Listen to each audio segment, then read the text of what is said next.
अभी तक हम लोगों ने ग्रेविटेशन चैप्टर में न्यूटन्स लॉ ऑफ ग्रेविटेशन और Kepler's law of planetary motion, इन दो मेन टॉपिक्स को पढ़ा है, और ये दोनों ही बहुत मेन टॉपिक हैं।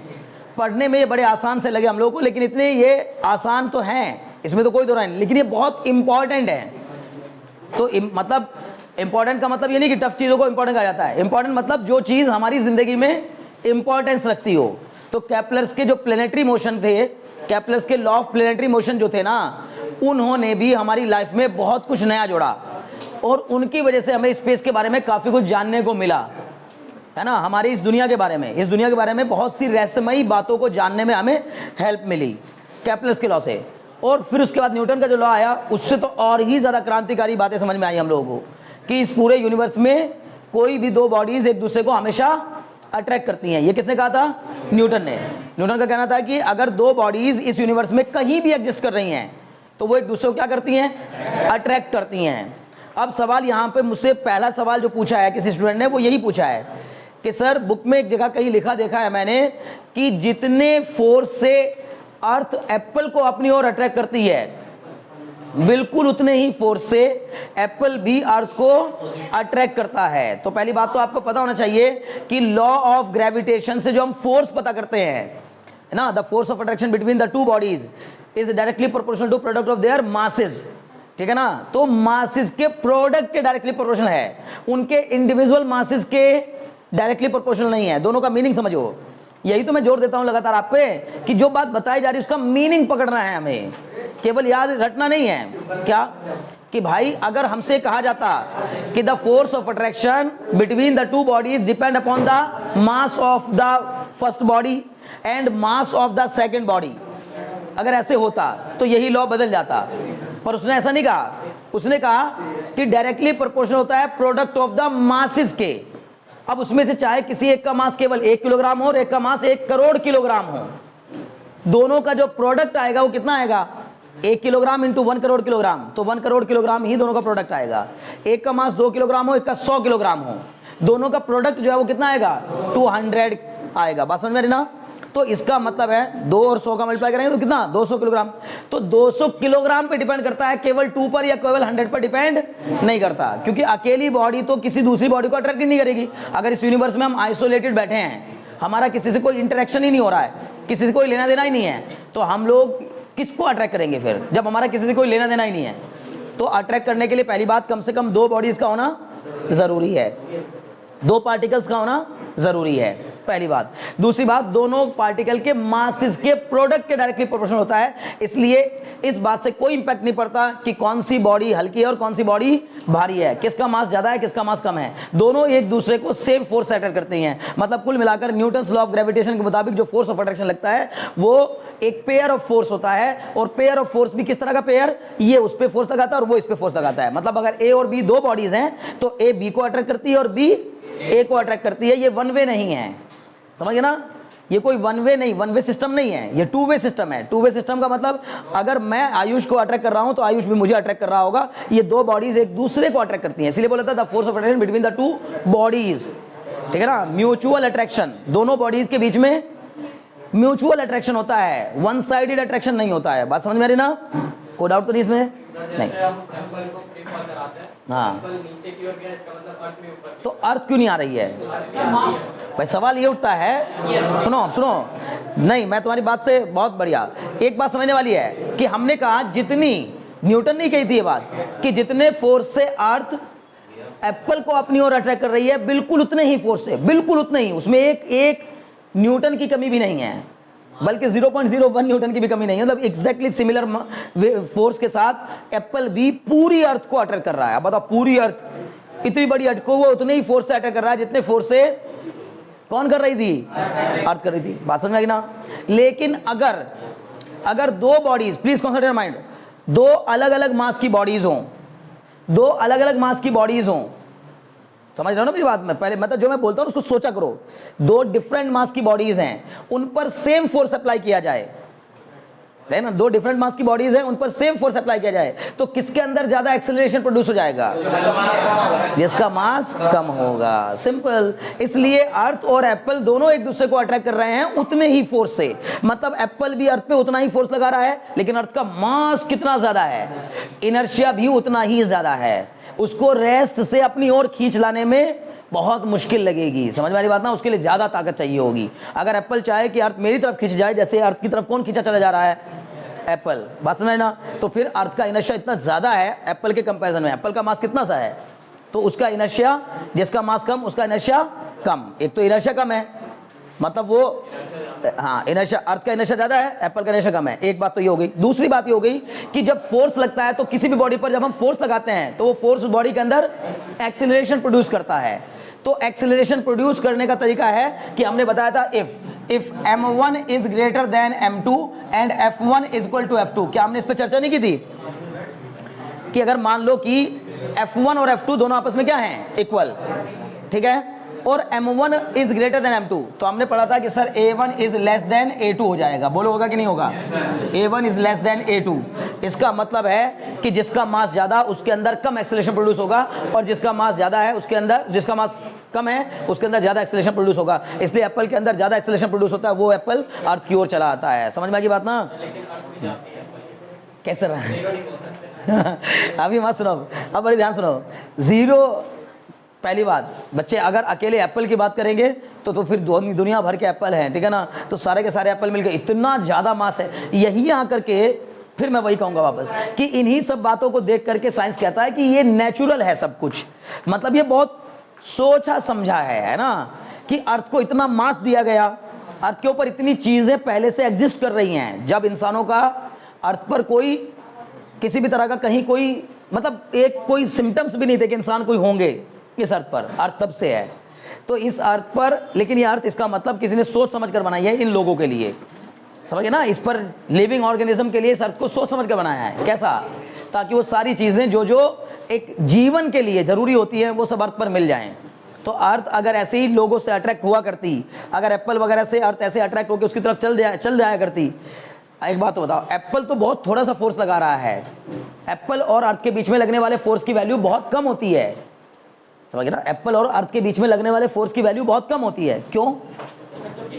क्योंकि एप्पल का मास इतना कम है सर कि उसको क्या ले रहे हैं आप। लेकिन सन और अर्थ के बीच में लगने वाले फोर्स ऑफ अट्रैक्शन की वैल्यू तो बहुत ज्यादा होती है, बहुत ज्यादा। फिर भी अर्थ खिंच नहीं रही है सन की तरफ। कारण क्या है? क्योंकि दो वजह है। एक तो हमने कहा सर इतना नहीं है कि वो खिंच जाए। दूसरी बात, इनर्शिया अच्छा खासा है अर्थ का भी। तीसरी बात, सर केवल अकेले अर्थ के आसपास केवल सन ही मौजूद नहीं है, अर्थ के आसपास इस यूनिवर्स में और भी बहुत सी चीजें मौजूद हैं, तो वो भी अपना फोर्स लगा रही हैं। तो चीजें क्या हो रखी हैं? बैलेंस हो रखी हैं। और वैसे भी जब कोई बॉडी सेंट्रीपिटल फोर्स के साथ घूम रही होती है तो उसके अगेंस्ट में एक सेंट्रीफ्यूगल फोर्स भी काम करता है जो उसको बैलेंस करके रखता है। बोलो बात समझ में आई कि नहीं?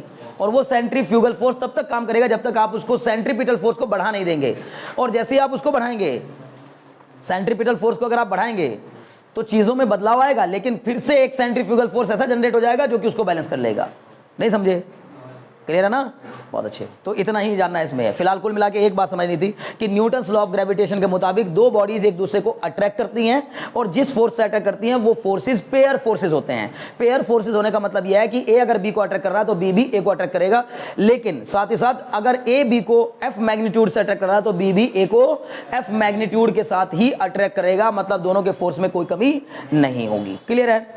फिर सर ये जब दोनों फोर्स एक दूसरे को के इक्वल हैं, जब ये दोनों फोर्स एक दूसरे के इक्वल भी हैं और अपोजिट भी हैं और कोलिनियर भी हैं, तो फिर एक दूसरे को कैंसिल क्यों नहीं कर रहे हैं? कैंसिल नहीं करते ये एक दूसरे को क्या नहीं करते हैं? कैंसिल आउट नहीं करते। कारण है, बताओ क्या? दो फोर्स एक दूसरे को तभी कैंसिल करते हैं जब वो इक्वल भी हों, अपोजिट भी हों, कोलिनियर भी हों, एक ही पॉइंट पर एक्ट कर रहे हों, एक ही पॉइंट पर एक्ट कर रहे हों। समझ में आ रही बात ना? जैसे सपोज करिए कि मेरे दोनों हाथों को पकड़ के कोई व्यक्ति इधर खींचे इधर खींचे, तो अब मैं एक पॉइंट हो गया। अगर दोनों फोर्स इसी पॉइंट पे अप्लाई हो रहे हैं तो ये एक दूसरे को कैंसिल नहीं करेंगे। लेकिन अगर कोई मुझे 50 न्यूटन के फोर्स से इधर खींचे और उधर खड़े हुए एक और व्यक्ति को 50 न्यूटन से कोई और इधर खींचे, भाई दोनों अलग अलग बॉडी पे लग रहे हैं, लेकिन हाँ ये तो कह सकते हो कि अभी जो फोर्स लग रहा है, नहीं समझे मेरी बात? जैसे मान लीजिए ये बॉडी है, इस पर कोई 50 न्यूटन का फोर्स इधर लगा रहा है और एक कोई दूसरी बॉडी है उस पर 50 न्यूटन का फोर्स इधर लगा रहा है, तो इनका कैंसिल करने का क्या मतलब रह गया, ये कैंसिल नहीं करेंगे। हाँ, लेकिन अगर कोई पूछे कि इन दोनों का, इस पूरे सिस्टम का नेट फोर्स कितना है, तो बोलेंगे सर नेट फोर्स 0 है, क्योंकि दो फोर्स इक्वल भी हैं, अपोजिट भी हैं और क्या भी हैं, कोलिनियर भी हैं। तो नेट फोर्स 0 है इसलिए क्योंकि वेक्टर सम कहता है कि F1 और F2 को हम अपोजिट में लेंगे, लेकिन नेट फोर्स 0 होने के बावजूद भी इफेक्ट 0 नहीं है, समझ गए ना। तो ये कैंसिल आउट करने वाला मसला होता है। कैंसिल का मतलब होता है जब दो फोर्स एक दूसरे को कैंसिल करते हैं तो इसका मतलब है उसका इफेक्ट शून्य कर देते हैं, किसी भी तरह का कोई इफेक्ट प्रोड्यूस नहीं होने देते। बोलो बात समझ रही कि नहीं, अभी को डाउट है। हालांकि जब एक ही बॉडी पर भी दो फोर्स लगते हैं इक्वल और अपोजिट, तो वो भी नेट इफेक्ट पूरी तरीके से 0 नहीं कर पाते। कारण ये है क्योंकि जब फोर्स लगेंगे तो बॉडी के अंदर खिंचाव पैदा करेंगे या फिर कंप्रेशन पैदा करेंगे, बट वो लेकिन बॉडी की पोजीशन में बदलाव नहीं करते हैं, उसके स्ट्रक्चर में या उसके कॉन्फ़िगरेशन में बदलाव करने की कोशिश करते हैं। बोलो बात समझ में आ रही कि नहीं, पक्का। हाँ बोलो बच्चे।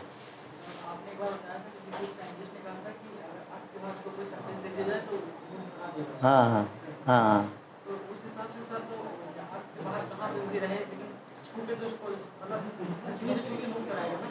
हाँ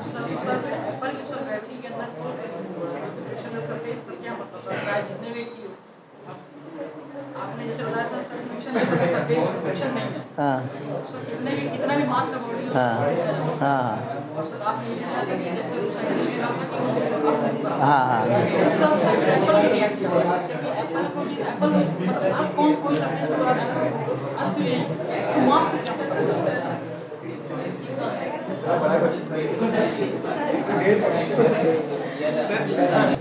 सुनिए अब हम लोगों को, यानी कि पिछली क्लास में हम लोगों ने दो फॉर्मूले ड्राइव कर लिए थे, आपको सॉरी पता होंगे, मतलब यानी केपलर्स के लॉ तो पढ़ ही लिए थे, और साथ ही साथ हमने दो फॉर्मूले भी ड्राइव किए थे।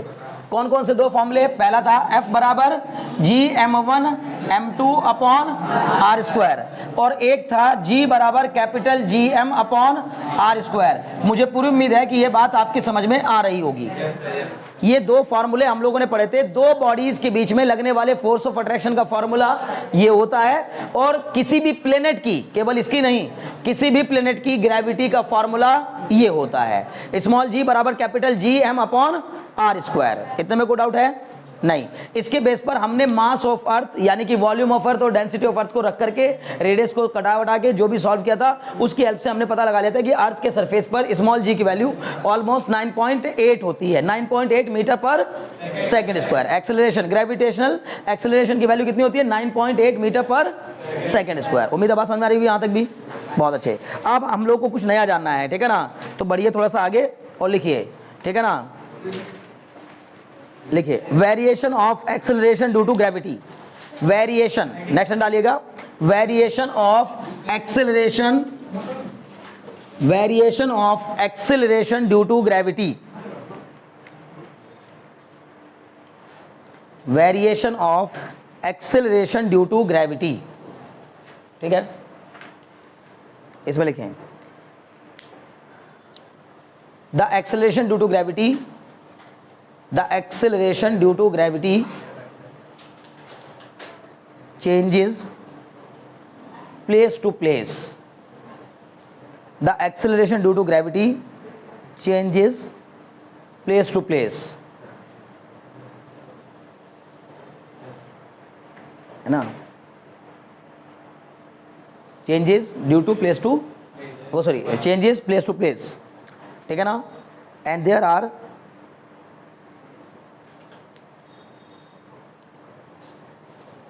and there are four main factors, there are four main factors which affect the gravity, there are four main factors which affect the gravity of earth, which affect the gravity of earth। अब हम अर्थ की gravity के बारे में बात करेंगे आगे जितनी बात करेंगे, ठीक है ना। वैसे तो ये किसी भी प्लैनेट के लिए है फॉर्मूला, ठीक है ना। which affect the gravity of earth, there are four main factors which affect the gravity of अर्थ। कौन कौन से चार मेन फैक्टर है, पहला है इफेक्ट ऑफ हाइट, है ना, समझ रहे हैं। पहला फैक्टर क्या है, इफेक्ट ऑफ हाइट या एल्टीट्यूड। कुछ किताबों में लिखा हुआ है इफेक्ट ऑफ एल्टीट्यूड और कुछ किताबों में लिखा जाता है इफेक्ट ऑफ हाइट। दूसरा है effect of depth, effect of depth, उम्मीद है बात समझ आ रही हो। और तीसरा बोलो, पता है किसी को, effect of shape of earth, effect of shape of earth, earth की शेप। चौथा है, हाँ very good, rotation of earth, बहुत बढ़िया, ठीक है ना, effect of rotation of earth, effect of rotation of earth. ये चार मेन फैक्टर हैं जो कि अर्थ की ग्रेविटी को अफेक्ट करते हैं, पहली बात, ठीक है।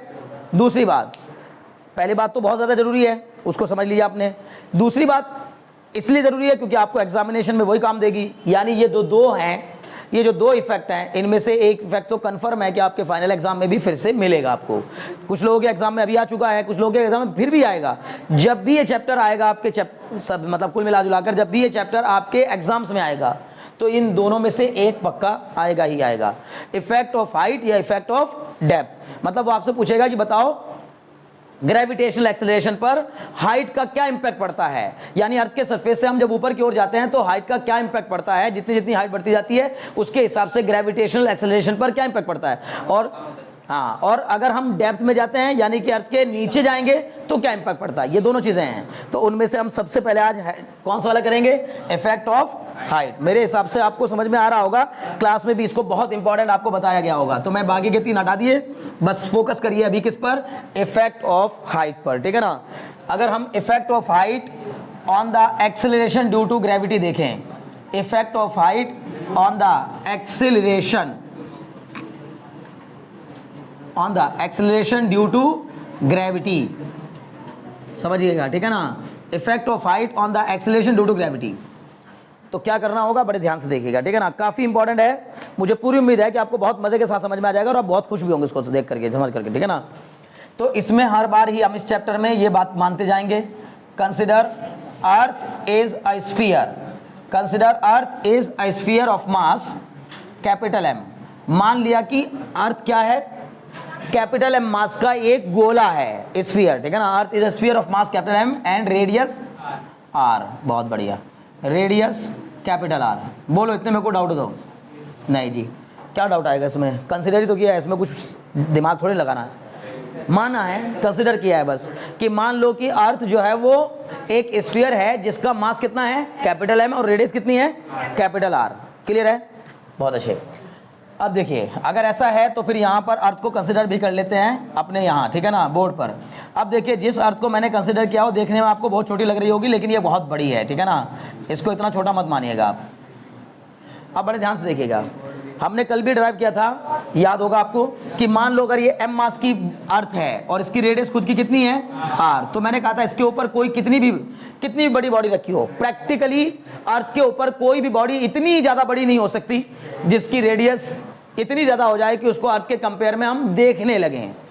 अक्सर अर्थ पर पाई जाने वाली चीज़ें इतनी छोटी होती हैं कि उनको अर्थ के कंपैरिजन में, अर्थ के रेडियस के कंपैरिजन में नेगलेक्ट किया जा सकता है। क्लियर है, तो इसलिए हमने इसकी हाइट को नहीं लिया। अभी ये बॉडी कहाँ पर रखी है, ए पॉइंट पर रखी है। मान लीजिए ये बॉडी है कितने मास की, एम मास की, कोई एक बॉडी है जो कि यहाँ पर रखी हुई है अर्थ के सरफेस के ऊपर, ए पॉइंट पर। कुछ देर बाद हमने इस बॉडी को यहाँ देखा।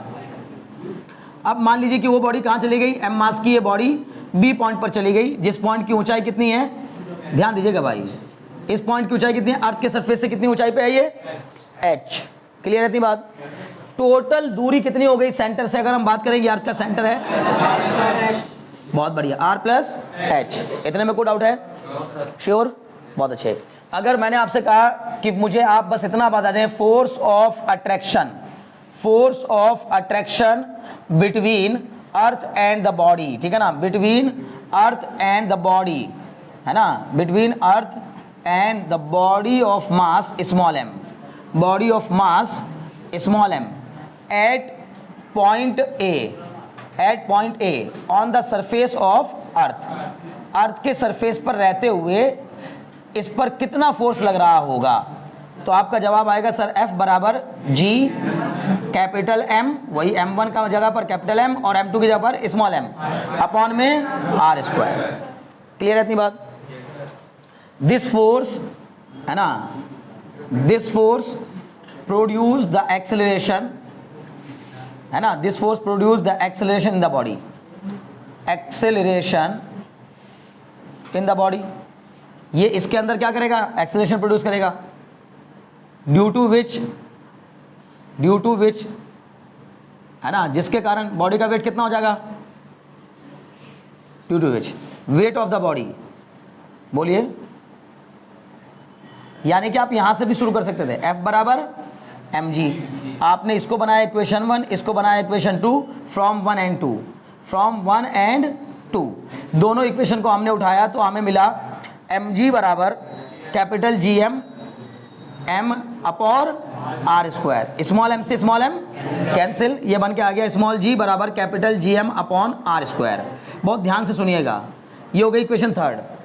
अगर बहुत डिटेल में बताना है तो इतना करेंगे आप, आपका मन हो रहा है कि मेरे पास समय भी है और मैं सामने वाले को बहुत अच्छे से समझाना चाहता हूं एक एक चीज, तो फिर इतना करेंगे। और अगर आपको लगता है कि नहीं आपके पास समय नहीं है या फिर बहुत ज़्यादा हो गया सर, काफ़ी कुछ मेरे पास नहीं है इतना टाइम कि मैं ज़्यादा पूरा लिखूं, तो फिर ये सब लिखने की जरूरत नहीं है, सीधे ही लिख सकते हैं क्या कि the acceleration due to gravity at the surface of Earth is given by, the acceleration due to gravity at the surface of Earth is given by small g बराबर capital GM upon r square. ये already हम prove कर रखे हैं, इसलिए अगर इस बात को आप ऑलरेडी इसमें यूज कर लोगे डायरेक्ट, मतलब ये जानते हुए कि हम ये पहले से जानते हैं, हमने ऑलरेडी प्रूव कर रखा है कि स्मॉल g जो है वो capital GM upon r square के इक्वल होता है, तो आप सीधे यहां से भी स्टार्ट कर सकते हैं। बस इतना लिखिएगा, the acceleration due to gravity at the surface of earth at point A is given by small g equal to capital GM upon r square, और इसको इक्वेशन 1 बना देंगे। क्लियर? फिर क्या कहेंगे, उसके बाद बोलेंगे now at point B, at point B, बताओ बी पॉइंट पर क्या हो जाएगा, बी पॉइंट पर F की बात करूंगा अगर मैं, the force of attraction, force of attraction at point B, the force of attraction कितना हो जाएगा, F डैश, बदल जाएगा, हमने मान लिया बदल जाएगा, अभी हमें पता नहीं है सब, लेकिन अब जाहिर सी बात है जब नहीं पता है तो ये मान लेते हैं कि भाई यहां पर अगर फोर्स कितना लग रहा है F, तो उस पॉइंट पर कितना लगेगा F डैश, बदलेगा या नहीं बदलेगा तो हमें मैथ्स बताएगी आगे चल करके, हो सकता ना भी बदले, लेकिन क्योंकि जब ये डेरिवेशन हुआ था तब किसी को ये बात नहीं बता दी, तो मैथमेटिकली प्रूफ किया है फिर, तो इसका मतलब F डैश बराबर कितना हो जाएगा GMM। क्या अर्थ का मास बदल जाएगा, क्या बॉडी का मास बदल जाएगा बी पॉइंट पर, क्या कैपिटल G की वैल्यू अलग हो जाएगी बी पर, नहीं सर, कैपिटल G पूरे यूनिवर्स में कांस्टेंट रहता है, capital M mass of earth है वो बदलेगा नहीं, small m mass of body है वो बदलेगा नहीं, फिर बदलेगा क्या, फिर रेडियस बदलेगी सर, दूरी बदल जाएगी, अभी हम उसको रेडियस नहीं कहेंगे, क्या बोलेंगे r प्लस h का होल स्क्वायर। लकी बात समझ रही है? दो बॉडीज के बीच में लगने वाले फोर्स का formula GM1 M2 upon r square, अभी भी मैंने वही लगाया, लेकिन अब सर दूरी कितनी ले ली, कैपिटल R प्लस h का होल स्क्वायर। बोले तो मेरे को डाउट हो तो बहुत बढ़िया। अब बट F डैश कितने के इक्वल हो जाएगा, बल्कि ऐसे लिख देते हैं, if G dash is the, है ना, if G dash is the acceleration due to gravity, if G dash is the acceleration due to gravity at point, acceleration due to gravity at point B, अगर B point पर acceleration due to gravity को कितना मान लिया जाए G dash, तो फिर F dash कितने के इक्वल भी होगा mg डैश। ये m किसका लिया जाएगा, बॉडी का, हमेशा ध्यान रखिए, किसी भी बॉडी का वेट जब निकालते हैं तो उसका मास, उस बॉडी का मास, और उस पॉइंट पर उसके ऊपर लगने वाले ग्रेविटेशनल पुल या उसके ऊपर लगने वाली ग्रेविटी की वैल्यू को जब हम मल्टीप्लाई करते हैं तो हमें वेट मिल जाता है, W बराबर mg में g जो होता है वो क्या होता है, उस पॉइंट का ग्रेविटेशनल एक्सेलरेशन, उस पॉइंट पर, बार बार कह रहा हूं क्योंकि मैंने मोटा मोटा शुरू में ही लिखवा दिया, the acceleration due to gravity changes place to place, मतलब डिफरेंट प्लेस पर स्मॉल g की वैल्यू डिफरेंट होती है, समझिए ना। हो सकता है इसी जमीन पर रहते हुए आपको अपना वेट एक जगह कुछ और दूसरी जगह कुछ और महसूस हो रहा हो, और ये होता भी है, समझ गए ना, बहुत अच्छे। तो जी F डैश बराबर कितना हो जाएगा mg डैश। अब सर इसको मैंने फिर से वही इक्वेशन बनाया, क्या इसको बनाया मैंने इक्वेशन नंबर 4 और इसको बनाया मैंने इक्वेशन नंबर 5। अब बोलेंगे सर फ्रॉम इक्वेशन 4 एंड 5 बताओ क्या हो जाएगा, फिर से कहेंगे सर दोनों की लेफ्ट हैंड साइड आपस में क्या है इक्वल, तो ये हो जाएगा GMM upon R plus H का होल स्क्वायर बराबर mg डैश। बोलो कोड आउट हो तो, वेरी गुड, स्मॉल m से स्मॉल m कैंसिल हो गया, तो ये देखो भूमिका मुझे बता रही है कि सर फिर स्मॉल g डैश की वैल्यू क्या बन गई, capital GM upon R plus H का होल स्क्वायर। मुझे पूरी उम्मीद बात समझ आ रही होगी, स्मॉल जी डैश की वैल्यू आ गई है, यानी कि बी पॉइंट पर ग्रेविटेशनल पुल कितना अप्लाई हो रहा होगा या ग्रेविटेशनल एक्सेलरेशन कितना अप्लाई हो रहा होगा, तो बोलेंगे सर जी डैश के इक्वल, और जो कि कितना होगा GM upon R plus H का होल स्क्वायर। यहां से मैंने थोड़ा और सिंप्लीफाई किया और मैंने क्या किया, जी डैश बराबर GM, बताओ नीचे से क्या कॉमन ले लिया, जबरदस्ती आर कॉमन ले लिया। अगर मैं जबरदस्ती आर को कॉमन लूंगा तो यहां क्या बचेगा 1 प्लस एच बाई आर, और ये पूरे का क्या हो जाएगा होल स्क्वायर। तो बताइए क्या हो जाएगा, G dash is equal to capital GM upon R का स्क्वायर इनटू में 1 प्लस एच बाई आर का होल स्क्वायर। उम्मीद आवाज समझ आ रही होगी, वेरी गुड। जी डैश बराबर ये हो जाएगा आपका GM अपॉन आर स्क्वायर, और इसको मैं ले जाऊंगा कहाँ ऊपर 1 प्लस एच बाई आर की पावर -2। बोलो ये क्या हो गया, हमने देखा है पहली इक्वेशन में कहीं लिखा, थर्ड इक्वेशन में देखो, थर्ड इक्वेशन में स्मॉल g बराबर कितना है GM अपॉन आर स्क्वायर। तो मैं इस GM अपॉन आर स्क्वायर की जगह पर क्या पुट कर दूंगा, g पुट कर दूंगा, तो ये जाएगा g into 1 plus H by R की पावर -2। मुझे पूरी उम्मीद बात समझ आ रही होगी। अगर मैं 1 प्लस एक्स की पावर n इसको एक बाइनोमियल समझूं, और है भी वो बाइनोमियल ही, 1 प्लस एक्स की पावर n, तो ये एक बाइनोमियल बन गई। और 1 प्लस एक्स की पावर n के बाइनोमियल को ओपन करने का तरीका होता है 1 plus N X into n minus 1 upon 2 factorial into X square into n minus 1 into n minus 2 upon 3 factorial into x cube. ये बहुत लेंदी सा एक प्रोसेस है, और वैसे भी ये लेंदी इसलिए भी होता चल जाएगा क्योंकि क्या है, इसमें नेगेटिव पावर है, तो ये बहुत पता नहीं कहाँ तक जाएगी। तो हम क्या करेंगे, हमने आज के बाद से दिमाग में बैठा लेना है, वैसे ऐसा कोई फॉर्मूला होता नहीं है। 1 प्लस एक्स की पावर n इक्वल टू क्या होता है 1 प्लस एन एक्स। अब ये मैं बार बार आपसे कह रहा हूँ, सिर्फ ये फिजिक्स तक में ही आप दिमाग में रखेंगे, मैथ्स में ऐसा कोई फॉर्मूला नहीं होता। 1 प्लस एक्स की पावर n बराबर 1 प्लस एन एक्स। जब हम हाइयर टर्म्स को क्या कर दे रहे हैं, नेग्लेक्ट कर दे रहे हैं, जिसके आगे टर्म आने वाले थे उनको मैंने क्या कर दिया, नेग्लेक्ट कर दिया, समझ गए।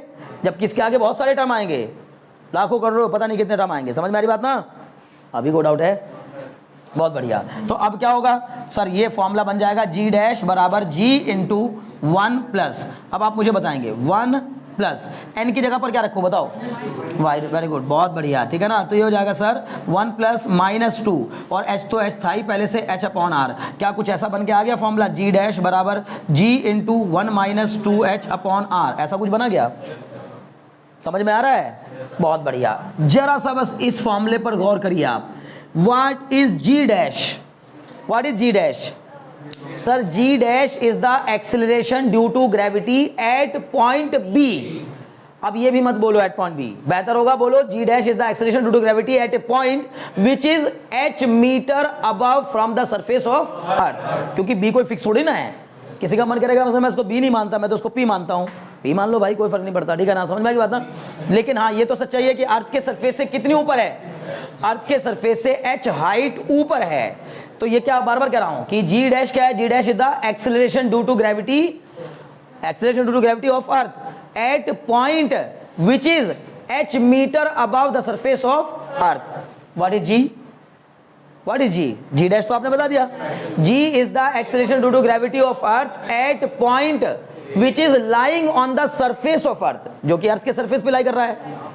यानी अर्थ के सरफेस पर जो पॉइंट है, कोई भी पॉइंट ले लो, अभी हम शेप पे नहीं जा रहे हैं, अर्थ की शेप को हमने स्फेरिकल चूंकि माना ही है, तो जब स्फेरिकल माना तो स्फेरिकल शेप तो कहीं भी एक जैसी दिखेगी, समझ पा रहे हो ना मेरी बात। स्फीयर की रेडियस तो हर जगह से क्या होती है, बराबर होती है। तो अर्थ के सेंटर से स्फीयर की रेडियस, चाहे आप ऑब्जेक्ट यहां रखा हो, चाहे ऑब्जेक्ट यहां रखा हो, चाहे ऑब्जेक्ट यहां रखा हो, हर जगह ग्रेविटी की वैल्यू कितनी होगी, स्मॉल g बराबर capital GM upon R square. लेकिन जैसे ही हम ऊपर जाएंगे तो अर्थ के सरफेस से h हाइट ऊपर पहुंचने पर ग्रेविटी की वैल्यू बदल गई है। बदल इसलिए गई है क्योंकि g डैश बराबर g नहीं आया। अगर जी डैश बराबर जी आया तो हम कहते हैं कि ग्रेविटी पर कोई फर्क, हाइट का कोई इंपैक्ट नहीं पड़ता। लेकिन अल्टीमेटली मेरा जी डैश जो है वो जी के इक्वल नहीं आया, जी के साथ मल्टीप्लाई हो रहा है कितना 1 माइनस 2h अपॉन आर। तो ये तो अभी कंफर्म हुआ कि चेंज तो हो गया। अब चेंज होने पर क्या हुआ, घटा या बढ़ा, उसको समझते हैं। तो अभी ध्यान समझिएगा, एज द हाइट इंक्रीजेस, बताइए जैसे जैसे मैं इस h को बढ़ाऊंगा, मुझे उम्मीद है ये h दिखाई दे रहा होगा आप लोगों को, जैसे जैसे मैं इस h को इंक्रीज करूंगा, h को इंक्रीज करूंगा, वैसे वैसे ये टर्म क्या होगा, ये टर्म बढ़ेगा या घटेगा? क्या बात कर रहे हो यार, सुनो फिर से मेरी बात ध्यान से। मैंने कहा जैसे जैसे मैं h को इंक्रीज करूंगा, इसकी बात कर, केवल इतने की बात कर रहा हूं, 2h अपॉन आर की, केवल 2h अपॉन आर। सिंपल है यार, h बाई आर में अगर आप h को बढ़ाओगे तो h बाई आर की वैल्यू बढ़ेगी। ध्यान लगाओ ध्यान लगाओ, अगर h बढ़ेगा, अगर h बढ़ेगा तो h/r की वैल्यू बढ़ेगी, और अगर ये वैल्यू बढ़ेगी तो सर 1 में से बढ़ती हुई वैल्यू को माइनस करेंगे, 1 में से बढ़ती हुई वैल्यू को माइनस करेंगे तो घटती हुई वैल्यू मिलेगी।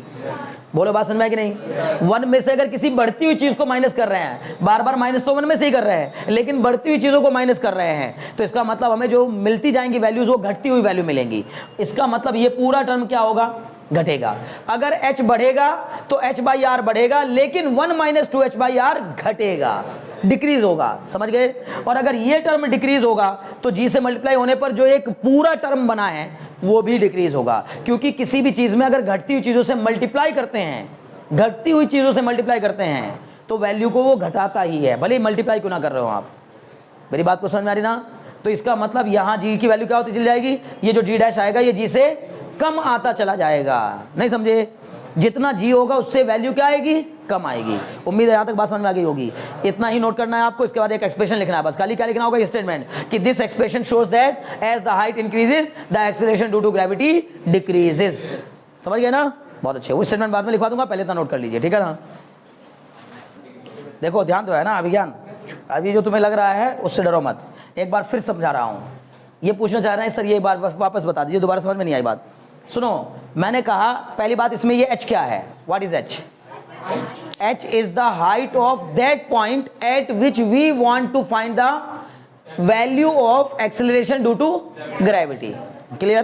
सर h उस पॉइंट की ऊंचाई है अर्थ के सरफेस से जिस पॉइंट पर हम एक्सेलरेशन ड्यू टू ग्रेविटी को फाइंड करना चाहते हैं, ठीक है? तो मेरा कहना यह है कि अर्थ के सरफेस से जैसे जैसे ये हाइट बढ़ेगी h इंक्रीज होगा, तो यहां मैथ्स लगाओ, दिमाग लगाओ थोड़ा सा, कि अगर सर h इंक्रीज होगा, h तो h/r वाला जो टर्म है वो बढ़ेगा ना। मतलब अगर मैंने कहा x/y में अगर x बढ़ेगा तो x/y की वैल्यू बढ़ेगी या घटेगी?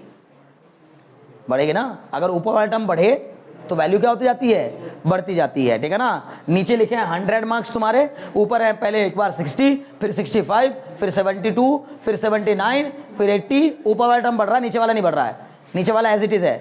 तो तुम्हारी वैल्यू बढ़ रही है घट रही है? बढ़ रही है, साफ साफ दिखाई दे रहा है। मार्क्स बढ़ रहे हैं मतलब वैल्यू बढ़ रही है। क्लियर रहती बात ना? समझ रहे हैं?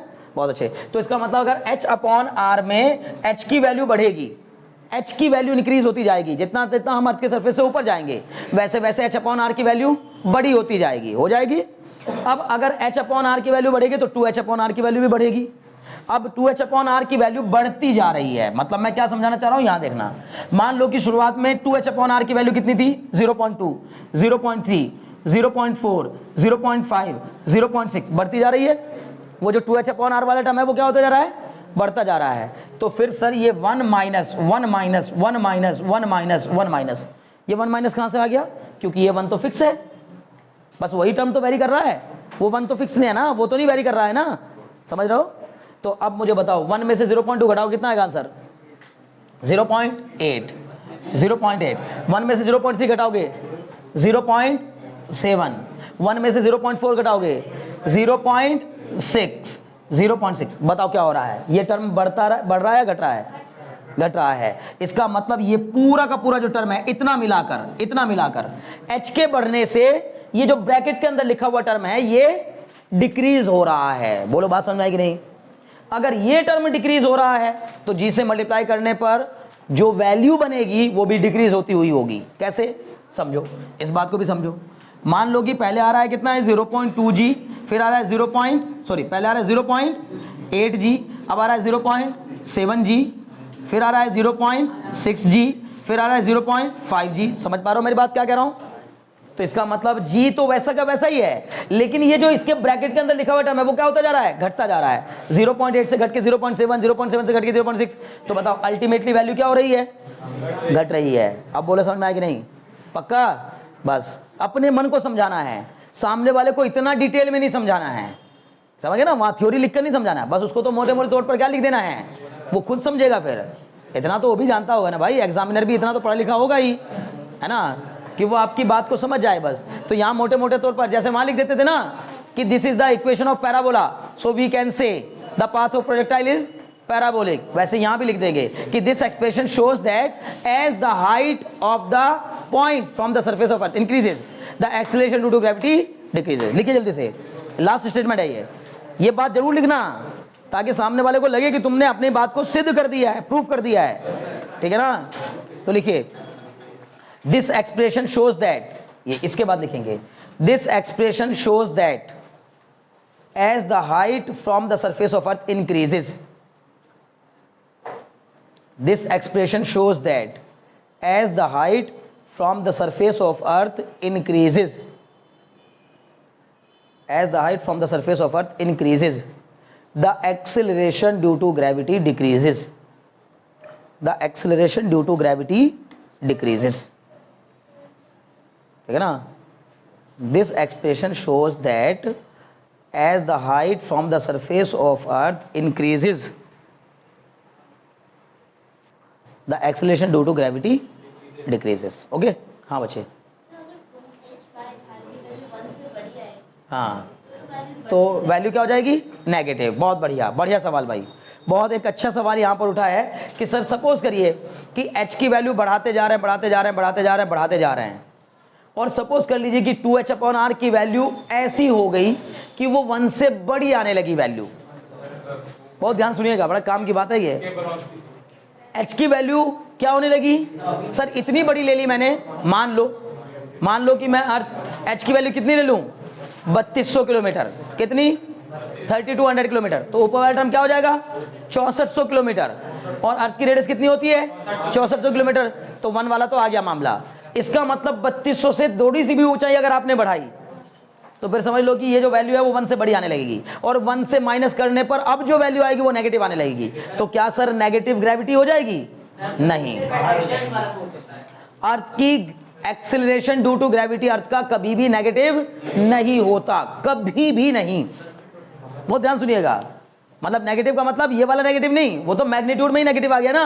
आप कहोगे सर कैसी बातें कर रहे हैं, आप ही ने तो काइनेमेटिक्स में खूब जोर दे दे के समझाया कि जी इज ऑलवेज नेगेटिव।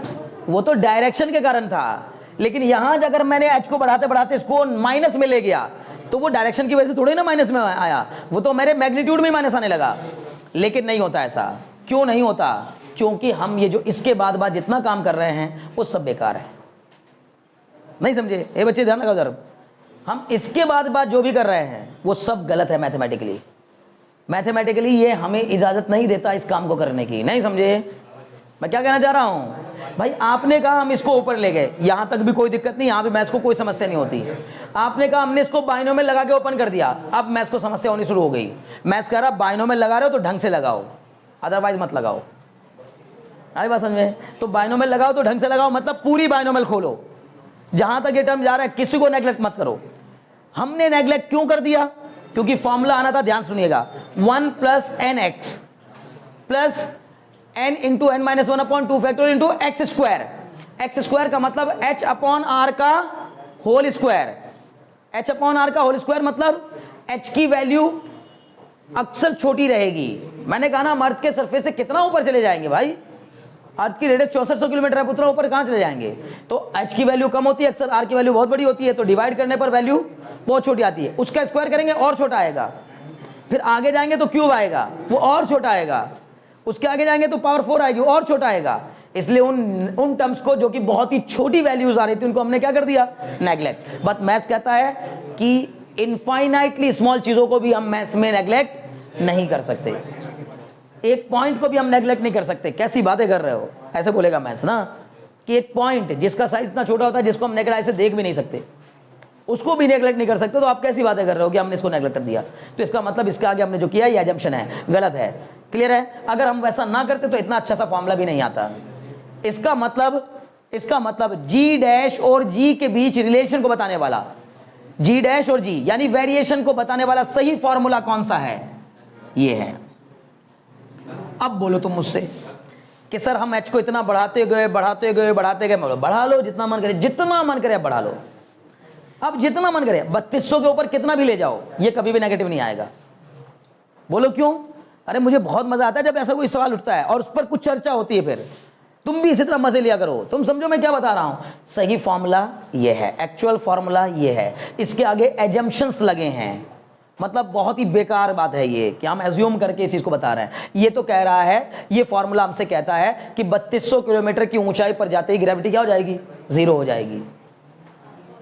कितने पे, 3200। अगर h की वैल्यू कितनी हो जाए, बोलो ना बच्चों, अगर h की वैल्यू 3200 हो जाए, 3200 किलोमीटर, तो 3200 इंटू 2 कितना हो जाएगा, 6400। 6400 अपॉन 6400, 1 माइनस 1 0, तो जी डैश की वैल्यू क्या आ जाएगी। तो ये फॉर्मूला हमसे कह रहा है कि केवल 3200 किलोमीटर ऊपर जाओ और अर्थ की ग्रेविटी जीरो। लेकिन सही मायनों में लॉ कहता है, कॉन्सेप्ट कहता है, acceleration due to gravity can never be zero. It is only and only, mathematically it is will be zero, it will be zero only when r is equal to infinite. नहीं समझे, मतलब h is equal to infinite, sorry, अगर हम ये तो खैर ये तो स्मॉल g की वैल्यू सरफेस पे है, लेकिन जब यहां h की वैल्यू कितनी होगी, इन्फिनिटी होगी, क्योंकि इसमें आप h की कोई भी वैल्यू रखना, ये जो टर्म आएगा ये पॉजिटिव आएगा, और अगर ये नेगेटिव भी आता तो भी उसका स्क्वायर होकर क्या हो जाता, पॉजिटिव हो जाता। इसका मतलब ये कभी भी g डैश नेगेटिव नहीं आएगा। इसलिए मैंने आपको बोला कि ग्रेविटी की acceleration due to gravity of earth can never be negative in magnitude, can never be negative in magnitude, it will be zero lastly. मतलब मिनिमम से मिनिमम अगर वैल्यू हुई भी तो क्या होगी, जीरो होगी। अगर कोई तुमसे सवाल करे बताओ अर्थ की एक्सेलरेशन ड्यू टू ग्रेविटी की मिनिमम वैल्यू बताओ, बस आप बोल सकते हो जीरो, नेगेटिव कभी नहीं हो सकता। क्लियर है, अभी कोई डाउट तो नहीं। और वो भी कहां पे होगा, जीरो भी कहां पे जाके होगा, अगर एक्चुअल फॉर्मूले को ध्यान में रखें तो हम कहेंगे वो तभी जीरो होगा जब नीचे वाला टर्म इनफाइनाइट होगा। कौन सा वाला टर्म, नीचे वाला टर्म। अब हम कहेंगे r तो इनफाइनाइट हो नहीं सकता, इसका मतलब यही टर्म इनफाइनाइट होना चाहिए, और ये टर्म में 1 और r ये तो इनफाइनाइट हो नहीं सकते, इसका मतलब h की वैल्यू इनफाइनाइट होनी चाहिए। मतलब जब तक हम अर्थ के सरफेस से इनफाइनाइट डिस्टेंस पे ना पहुंच जाए तब तक acceleration due to gravity zero नहीं हो सकता। अर्थ का, अर्थ की ग्रेविटी इनफाइनाइट तक लाई करती है। फिर क्यूरियस क्वेश्चन खड़ा हो गया। मैंने कहा ना बच्चे ये बहुत मजे का चैप्टर था, पहले ही दिन मैंने बोला था बहुत मजे का है, जब तुम इसको फील करके पढ़ोगे ना तो बहुत आनंद आएगा। फिर एक क्यूरियस क्वेश्चन खड़ा हुआ हमारे सामने कि सर इनफाइनाइट डिस्टेंस पे अगर ग्रेविटी जीरो है तो फिर हम ये क्यों बोलते हैं कि स्पेस में ग्रेविटी जीरो होती है, स्पेस तो इनफाइनाइट डिस्टेंस पे नहीं है। तो फिर मैंने आपको एक बात और भी बताई हुई है कि फिजिक्स का इनफाइनाइट भी फाइनाइट ही होता है। मैथमेटिक्स कह रही है कि इन्फिनिटी तक भी अर्थ की ग्रेविटी काम करती है। अगर मैथमेटिकली देखें तो इसका मतलब स्पेस में भी अर्थ की ग्रेविटी काम करनी चाहिए। कुछ बात समझ में आ रही ना, लेकिन चूंकि इतना कम हो जाती है वहां तक पहुंचते पहुंचते ग्रेविटी कि हम उसको ऑलमोस्ट जीरो मान लेते हैं। बोलो बात समझ में आ रही कि नहीं, अभी कोई डाउट है। अर्थ के ग्रेविटेशनल पुल के बाहर चली गई, हम कहते हैं अर्थ के ग्रेविटेशनल फील्ड के बाहर चली गई बॉडी। अर्थ का ग्रेविटेशनल फील्ड वहां तक होता है जहां तक वो दूसरी बॉडी को क्या करती है, प्रैक्टिकली अट्रैक्ट करती है, प्रैक्टिकली अट्रैक्ट करती है। बात समझ में ना। और अगर मैथमेटिकली पूछे कहां तक अट्रैक्ट करती है तो बोलेंगे इनफाइनाइट डिस्टेंस तक अट्रैक्ट करती है। इसका मतलब जहां तक अर्थ का ग्रेविटेशनल फील्ड है बस अर्थ के लिए वही इनफाइनाइट पॉइंट है। बोलो बात समझ में कि नहीं। मैथ्स कहता है इनफाइनाइट को कभी रीच नहीं किया जा सकता, फिजिक्स कह रही है कि नहीं, जहां पहुंचकर ग्रेविटी महसूस होना बंद हो जाए समझो वही इनफाइनाइट है। अब बात समझ में आ रही है, मेरी चर्चा समझ में आ रही है, मैं जो बता रहा हूं उस बात समझ में आ रही है ना। बहुत अच्छे। तो पहले दिमाग में अपने बैठाना है कि acceleration due to gravity height के बढ़ने के साथ साथ घटेगा और एक समय ऐसा आएगा जहां पहुंचकर ग्रेविटी की वैल्यू जीरो हो जाएगी।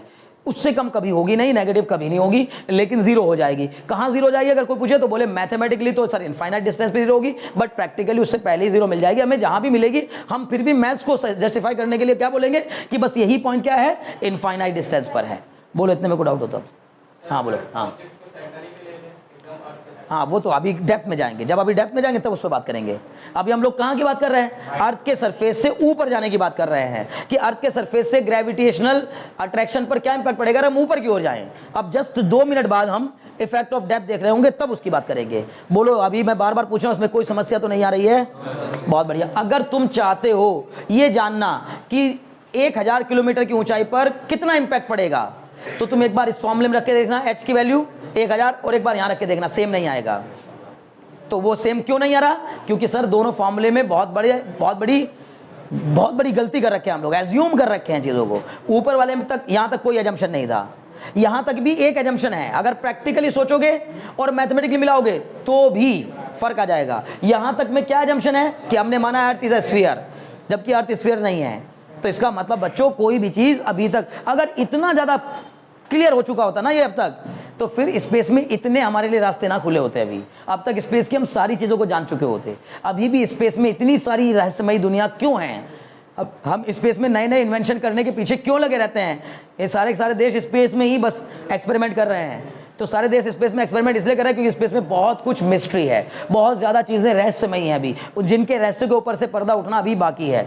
समझ में आ रही बात ना? तो इसलिए बहुत ज़्यादा मैथमेटिकली ये चीज़ें ट्रू नहीं है, मैथमेटिकली ट्रू नहीं है।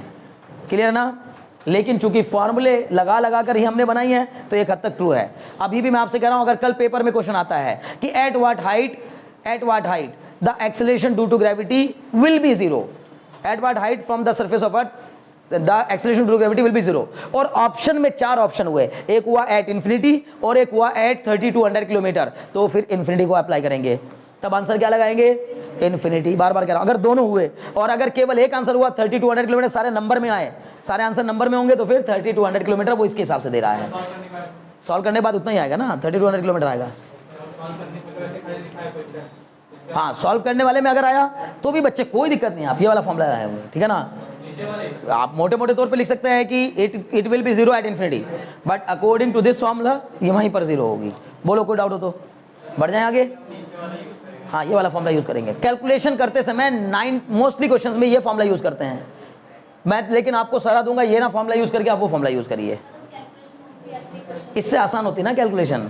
भाई इससे करोगे तो कैलकुलेशन आसान पड़ेगी, इससे मुश्किल क्यों पड़ रही है? क्योंकि h/r की वैल्यू इतनी छोटी आएगी पॉइंट में 1.000 करके, और n उसकी पावर में 2 होगा, उसका आप स्क्वायर करोगे, वो मतलब अजीब सी वैल्यू बनेगी, फिर उससे डिवाइड करना पड़ेगा, सही वैल्यू को वही बताएगा वैसे, ठीक है ना?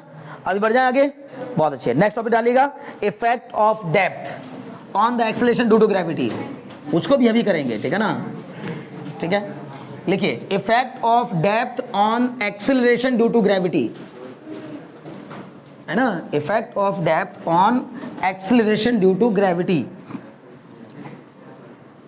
ऑफ अर्थ, बड़ा मजे का है, ठीक है ना? क्या इंटरेस्टिंग फैक्ट्स हैं ये, ठीक है ना? ये सारे के सारे अभी तो हम फैक्ट्स ही कह रहे हैं इनको, क्योंकि मैथमेटिकली बहुत ज़्यादा ट्रू नहीं है चीज़ें, ठीक है ना? लेकिन है बड़े इंटरेस्टिंग फैक्ट्स, है ना? तो क्या है? Effect of depth on the acceleration due to gravity, ठीक है ना? हाँ, बहुत अच्छे। Effect of depth on the acceleration due to gravity of earth, acceleration due to gravity of अर्थ।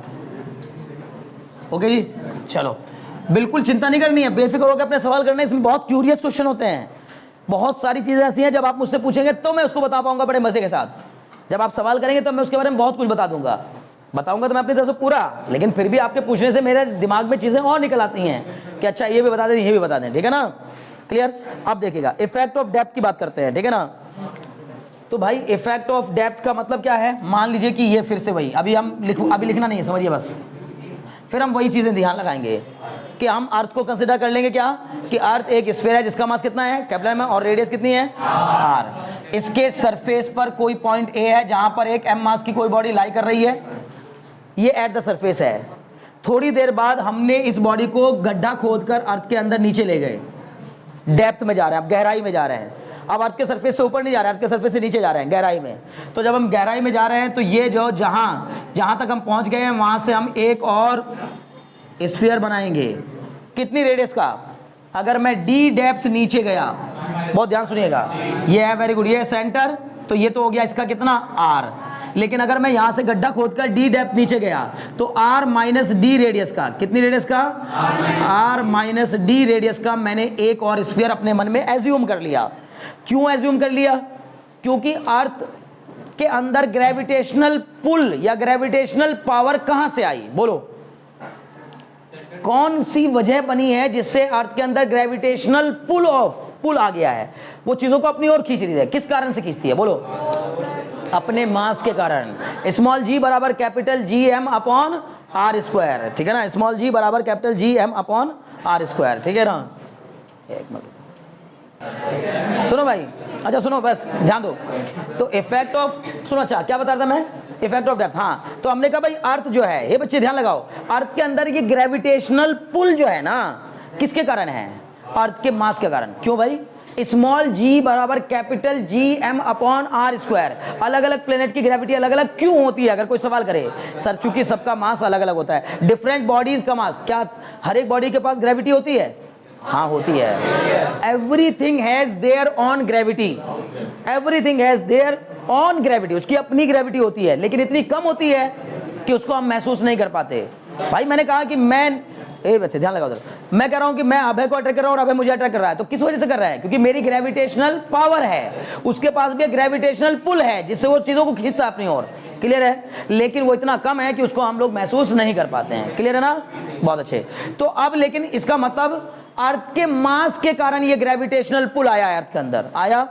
अगर हम अर्थ के अंदर चले गए, अभी जब तक हम अर्थ के बाहर हैं, कहीं भी रहें, तो पूरी की पूरी अर्थ का जो पूरा पूरा मास है, वो पूरा का पूरा मास हमें अट्रैक्ट कर रहा होगा, मतलब हमें खींच रहा होगा, उसमें हम पूरे मास को कंसीडर करेंगे। लेकिन जब हम अंदर चले जाएंगे तो हम कहेंगे हम तो जिस अर्थ पे खड़े हैं वो अर्थ तो ये है।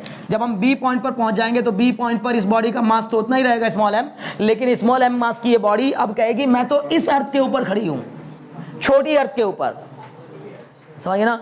ये बड़ी अर्थ थी, इस बड़ी अर्थ के ऊपर खड़ा हुआ ऑब्जेक्ट ज्यादा ग्रेविटेशनल अट्रैक्शन महसूस कर रहा होगा, और अंदर की ओर छोटी वाली अर्थ पर खड़ा हुआ जो ऑब्जेक्ट है वो कम अट्रैक्शन महसूस कर रहा होगा। कारण क्योंकि वो कहेगा मैं जिस प्लेनेट पर खड़ा हूं उस प्लेनेट का साइज, उसका मास इस बाहरी प्लेनेट के मास और बाहरी प्लेनेट के साइज से छोटा है। बोलो बात समझ में आई कि नहीं? बहुत अच्छे। क्लियर है ना? बस तब तो काम बन गया। इसका मतलब है कि अंदर भी जाने पर क्या ही होगा? कम ही होगा। तो हम बोलेंगे sir consider earth is a sphere of mass capital M, sphere of mass capital M and radius capital R. Clear? Let क्या बल्कि therefore the acceleration due to gravity, therefore the acceleration due to gravity at point A on the surface of earth, at point A on the surface of earth, on the surface of earth is given by, on the surface of earth is given by। ठीक है, मान लीजिए कि अर्थ के surface पर वो जो acceleration due to gravity वो किस फॉर्मूले से दिया गया है? स्मॉल जी बराबर capital G M upon R square. बताओ इतने में कोई समस्या हो तो? मैंने डायरेक्ट लिख दिया आपकी बार। आपका मन होगा, फिर कह रहा हूं मन होगा तो वैसे ही करना जैसे पहले किया था, ठीक है ना? नहीं तो यहां से भी शुरू कर सकते हो, ये थोड़ा पहले ही खासा लंबा हो जाएगा, चक्कर में नहीं पड़ना उसके। तो स्मॉल जी हमें पता है कि इस पॉइंट पर स्मॉल जी की वैल्यू कितनी होती है? Capital G M upon R square. इतने में कोई डाउट? बहुत अच्छे। Now now the object move to point B, now the object है ना move to point B, कहां पहुंच गया? move to point B, point B, ठीक है ना? जो कि क्या है? D depth below the surface of earth, D depth below the surface of earth।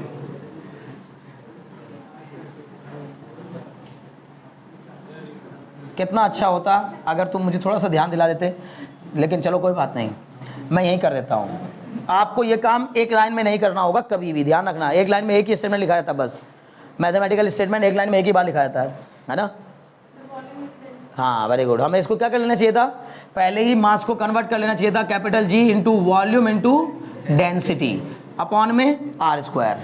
फिर अगले स्टेप में क्या लिखना है? अगले स्टेप बार बार कह रहा हूँ, क्या लिखेंगे? कैपिटल जी इंटू वॉल्यूम का फॉर्मूला। यार कहीं आप दुखी ना हो जाओ, छोड़ो हटाओ, ऐसे ही करता हूँ, कहीं आप दुखी ना हो जाओ, आप सारे लाइन में खींच ना दो, एक लाइन में लिखा जाता है। बताओ क्या हो जाएगा? स्मॉल जी बराबर capital G into volume into density upon R square. बताओ वॉल्यूम का फॉर्मूला क्या हो जाएगा? 4/3 pi R cube rho upon R square. R square से ये पावर गई तो जी बराबर 4/3 जी पाई आर रो। ये फॉर्मूला हम ऑलरेडी बना चुके हैं, एक इक्वेशन बना के इसको छोड़ देना है। क्लियर है? बहुत अच्छे। अब क्या कहेंगे? Now at point B, now at point B, direct लिख दे रहा हूं बस अब, है ना? Now at point B, B point कहां है? D depth below, D depth below the surface of earth. बात करने का किसने कहा भाई? बात ना करो, यहां ध्यान लगाओ, एक सेकंड के लिए ध्यान रखता है ना तो काम खराब हो जाता है। Now at point B D depth below the surface of earth, g dash कितना हो जाएगा बताओ, एक्सीलरेशन ड्यू टू ग्रेविटी कितना हो जाएगा, तो हम बोलेंगे acceleration due to gravity, g dash is equal to, g dash equal to, अब फिर से हो जाएगा जी एम डैश। अब की बार बड़े काम की बात है, अर्थ का मास ही बदल जाएगा। क्यों बदल जाएगा सर, वो जो छोटी अर्थ है उसका मास तो एम डैश हो जाएगा ना, और सर उसकी रेडियस कितनी हो जाएगी, आर माइनस डी का होल स्क्वायर। बोलो कोई डाउट हो तो। अब फिर से फॉर्मूला लिखेंगे, जी डैश बराबर G M dash, M dash का मतलब V dash into rho, density तो नहीं बदल जाएगी। अंदर भी जाएंगे तो हमने जो अर्थ की डेंसिटी मानी हो तो मटेरियल की होती है ना डेंसिटी, तो density is an intensive property और एक्सटेंसिव प्रॉपर्टी, श्योर हो ना, इंटेंसिव होती है, इंटेंसिव इंडिपेंडेंट ऑफ मास, नहीं होती क्या, अरे नहीं होती क्या, अरे गधे, वाटर की डेंसिटी होती है, 1 किलोग्राम वाटर की थोड़ी होती है, 10 किलोग्राम वाटर की थोड़ी होती है, क्या कहते हैं, density of water, density of iron, density of copper, density of plastic, density of air, ऐसे थोड़ी बोलते हैं इतनी एयर की डेंसिटी इतनी है, क्लियर, मतलब नेचर पे डिपेंड करती है, मास पे डिपेंड नहीं करती। इसका मतलब अर्थ के किसी भी हिस्से की तुम्हारे एक कुल मिला जुलाकर एक टोकरा मिट्टी तुमने कहीं से भरी, उसकी भी डेंसिटी और पूरी अर्थ की भी डेंसिटी उतनी ही होती है। आई बात समझ में, यानी अर्थ के अंदर मौजूद मटेरियल की डेंसिटी को अगर आपने पूरी को यूनिफॉर्म मान लिया, पहली बात तो यही एक सबसे बड़ी एम्बिग्विटी है कि अर्थ की डेंसिटी का किसी को आज तक पता ही नहीं है। भाई कैसे पता लगा लिया आपने, बस एवरेज ले लिया है, ठीक है ना, क्या कर दिया है एवरेज, अलग अलग जगह से अलग अलग मटेरियल कलेक्टर हो, उसका एवरेज डेंसिटी निकालो, उसी को मान लिया कि अर्थ की एवरेज डेंसिटी है, ठीक है ना, क्लियर है। तो इसका मतलब क्या हो जाएगा, G into V dash into rho upon में कितना हो जाएगा, आर माइनस डी का होल स्क्वायर। मुझे पूरी उम्मीद है बात समझ आ रही होगी, बहुत अच्छे। वी डैश का फॉर्मूला भी बता दो मुझे जरा, जी इंटू वी डैश मतलब हाँ, लेकिन वॉल्यूम बदल जाएगा, जब अर्थ की रेडियस छोटी हो गई तो वॉल्यूम भी चेंज हो जाएगा, और वॉल्यूम अब सर कितना हो जाएगा, चलो ऊपर लिखते हैं, ठीक है ना, G dash is equal to G into 4/3 pi R minus D का होल क्यूब इंटू में रो अपॉन में आर माइनस डी का होल स्क्वायर। इस होल स्क्वायर से ये पावर कैंसिल, सब मिला जुला कर क्या बन गया, जी डैश बराबर 4/3 pi G R minus D, समझ रहे हो ना, बहुत बढ़िया। क्या कहने, आर माइनस डी रो, ये हो गई मेरी कौन सी, सेकंड इक्वेशन, ये हो गई फर्स्ट, ये हो गई सेकंड, सबको दिख रही है, बहुत अच्छे। क्या करूंगा अगले स्टेप में, डिवाइड इक्वेशन 1/2, डिवाइड इक्वेशन 1 को नहीं बल्कि 2 को डिवाइड कर लेना चाहिए, बेहतर रहेगा, डिवाइड इक्वेशन 2/1, हाँ बच्चे बहुत अच्छे, डिवाइड इक्वेशन 2/1, 2 वाली इक्वेशन को मैंने 1 वाली से डिवाइड कर दिया, जब 1 वाली से डिवाइड करेंगे तो आएगा G dash upon G is equal to बताओ जी डैश की वैल्यू कितनी आई बच्चे, ये आ गई 4/3 pi G R minus D rho upon में 4/3 pi G are row.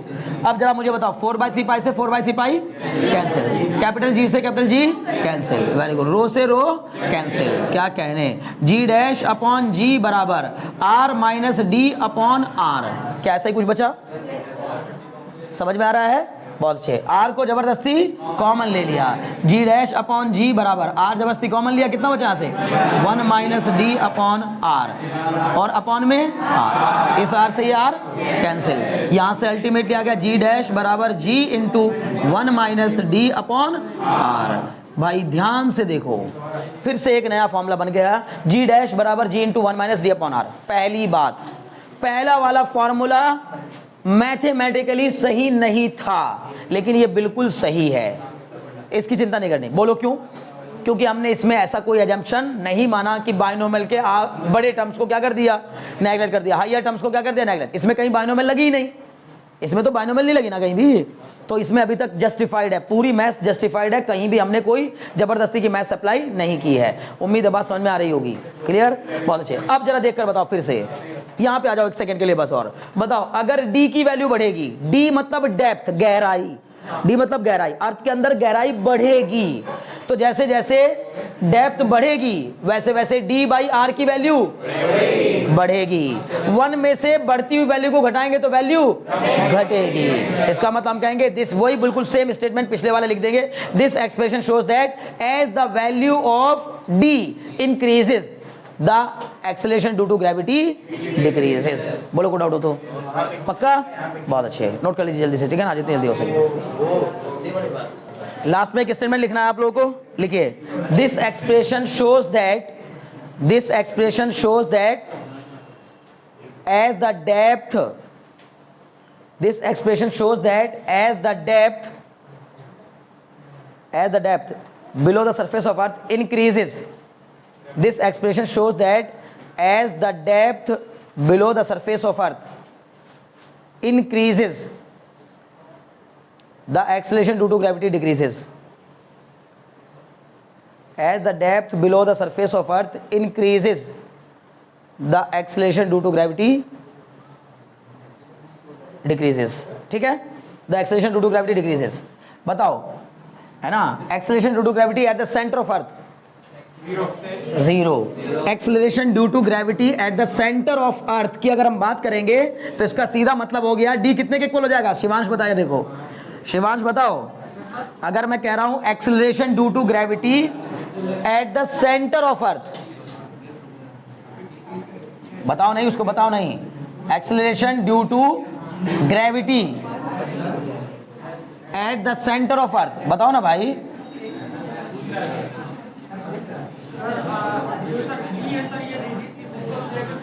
D कितने के इक्वल हो जाएगा? आर के इक्वल। खुद नहीं सोच पा रहे हो, खुद से सोचो ना, नहीं सोच नहीं पा रहे हो ना, कोई ना कोई सहारा दे दे रहा, तुम उसका सहारा पकड़ लेते हो। हाँ ठीक है ना, सुनो कोई बात नहीं, अच्छा सुनो कोई बात नहीं, acceleration due to gravity at the centre of the earth, तो अगर डी, अगर सेंटर की बात करूंगा तो सेंटर पे पहुंचते पहुंचते डी कितने के इक्वल हो जाएगा अंकित? जब मैं यहां से चला और यहां पहुंच गया सेंटर पर, तो बताओ ये डी की वैल्यू कितने के इक्वल हो जाएगी? आर के इक्वल। डी बराबर आर हो जाएगा, और सर जब डी बराबर हो जाएगा तो जी डैश बराबर या जी सेंटर बराबर, जी सेंटर बराबर कितना हो जाएगा? जी इंटू 1 माइनस डी की जगह पर आर बाई आर, कट के कितना हो जाएगा? जी इंटू 1 माइनस 1 मतलब जी इंटू 0 यानी कि 0। तो जी सेंटर कितना होता है? 0 होता है। बहुत काम की बात है। जी सेंटर, सुनो, जी सेंटर 0 और G infinity from the surface of earth ऊपर 0, तो फिर इसका मतलब मैक्सिमम कहां? वेरी गुड, सरफेस पर मैक्सिमम। भाई हम सरफेस के ऊपर गए तो भी घट रहा है, सरफेस के नीचे जा रहे हैं तो भी घट रहा है, इसका मतलब सबसे ज्यादा कहां है? सरफेस पर। ठीक है ना, समझ में आ रही बात ना? बहुत अच्छे, लिखिए the acceleration due to gravity, इसको ये बड़ा लिखना पड़ता है, the acceleration due to gravity of earth will be maximum, will be maximum कहां पर? At the surface of earth, at the surface of earth. ये बच्चे ध्यान लगाओ, अभी टाइम वेस्ट ना करो दादों की बातों में। बोलो इतनी बात समझ में आ रही कि नहीं? पक्का? बहुत अच्छे, इसराफिल बात पकड़ में आ गई। अर्थ के सेंटर पर ग्रेविटी की वैल्यू 0। जैसे जैसे मैं अर्थ के सेंटर से, ध्यान देना है ना, निधि है ना, जैसे जैसे मैं अर्थ के सेंटर से सरफेस की ओर आऊंगा, निधि है ना, यही बोला था ना मैंने, तो तुम हंस क्यों रहे हो? है ना, सुनो, हाँ तुम कुछ और ही सुन रहा है ना? अच्छा ठीक है, कोई बात नहीं, सुनो सुनो ध्यान से, ठीक है? क्या मैं कुछ ज़्यादा ही तेज बोलने लगा हूँ क्या? मुझे खुद को भी लगने लगा है ना, मैं कुछ ज़्यादा ही तेज बोलने लगा हूँ मेरे साथ, थोड़ा गड़बड़ हो रहा है मेरे साथ, है ना? अब ये इसके ऊपर जा रही ना चीज़ें, ये गड़बड़ हो रही है, ठीक है ना?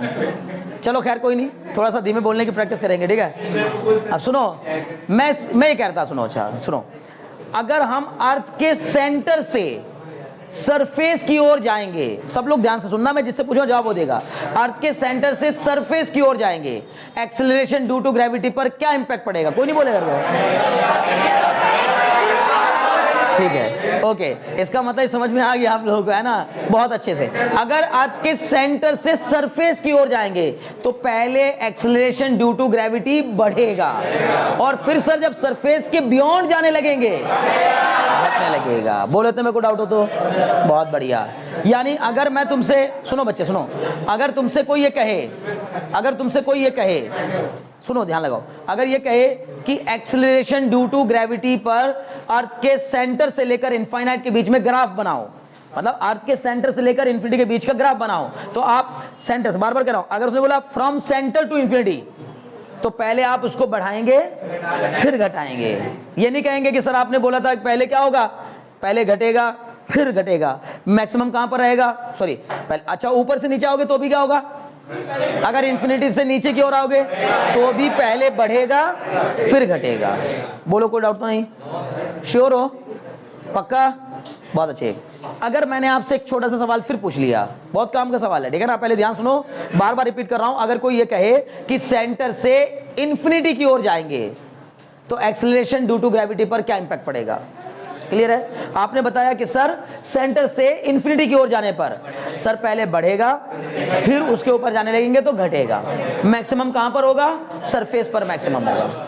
अब नया क्वेश्चन ये है कि अगर मान लो मैंने अर्थ के अंदर जो ये सुरंग खोदकर मैं नीचे जा रहा था, गहराई में, डेप्थ में गड्ढा खोदते खोदते नीचे जा रहा था, तो अगर मान लो कि ये टनल जो मैंने यहां से बनाना स्टार्ट की है, इस टनल को अगर मैं आर पार कर दूं, आर पार, सेंटर पे भी मत रोक दूं, तो अब सेंटर पे नहीं रोकूंगा मैं, इसको बिल्कुल आर पार मैंने टनल बना दिया। अब मैं आपसे पूछ रहा हूं, बताओ अर्थ के सरफेस टू सरफेस जाने पर, सरफेस टू सरफेस, इस किनारे से इस किनारे जाने तक ग्रेविटेशनल एक्सेलरेशन पर किस तरह का प्रभाव पड़ेगा?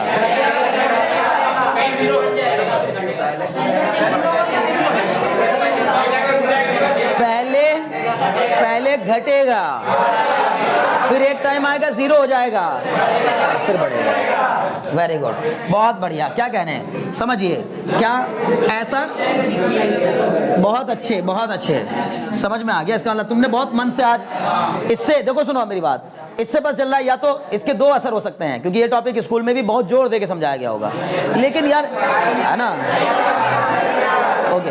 अगर ऐसा नहीं है तो आपको समझो, सुनो, जिस तरह तुमने इस टॉपिक को समझा ना, ऐसे फिर सारे टॉपिक समझा करो, क्योंकि इसको समझने का मतलब है, जिस तरह आपने मेरे सवालों के जवाब दिए, उससे मुझे आइडिया लग गया कि आपने मेरी बताई हुई सारी बातों को पर गौर किया था, ध्यान दिया था। एक बार फिर रिपीट कर रहा हूं, आप मुझे बताइए, अगर मैंने ये दिया जी वर्सेस एक्स का ग्राफ बनाना है, where X is the distance from the surface to surface through a tunnel which passing through the centre. बहुत सब कुछ मैंने क्लियर कर दिया, सब कुछ क्लियर कर रहा हूं। क्या? X is the distance from surface to surface along a tunnel which is passing through the centre. तो अर्थ के सेंटर से पास होती हुई एक टनल जो कि आर पार है, उसमें यहां से लेके यहां तक जाने में एक्स है, ये एक्स है, मतलब ऐसे एक्स है ये, ठीक है ना। तो जैसे जैसे एक्स बढ़ेगा उसके हिसाब से बताना है आपको। बताइए क्या होगा? हम कहेंगे सर, हम कहेंगे यहां बताओ, यहां एक्स कितना है? हाँ, वेरी गुड। यहां एक्स कितना है? 0। यहां एक्स सॉरी, मैंने बोला यहां, जहां से हम चले समझो वही हमारा ओरिजिन है, तो यहां x कितना है? 0।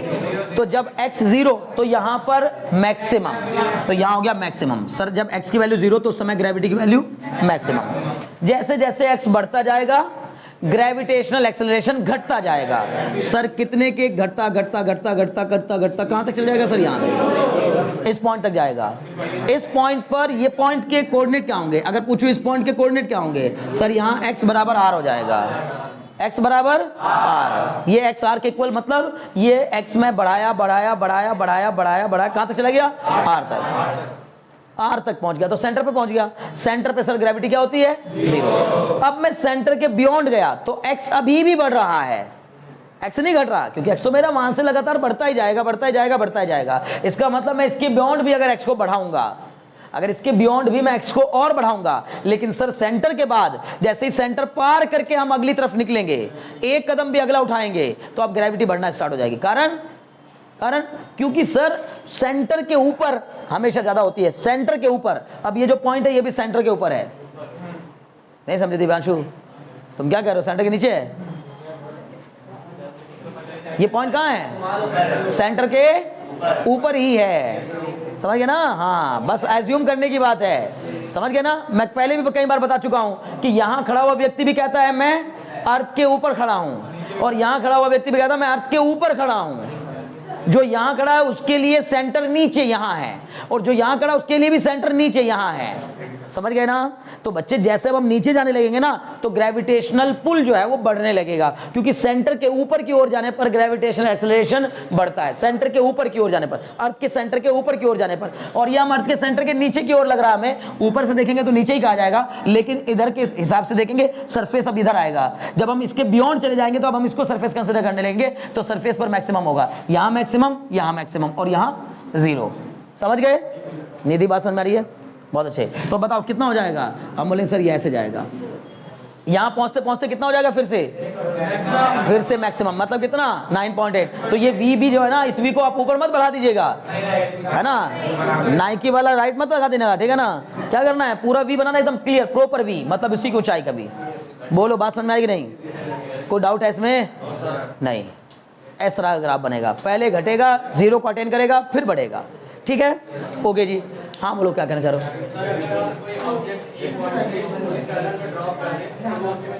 हाँ बिल्कुल, सुनो बच्चे ध्यान लगाओ।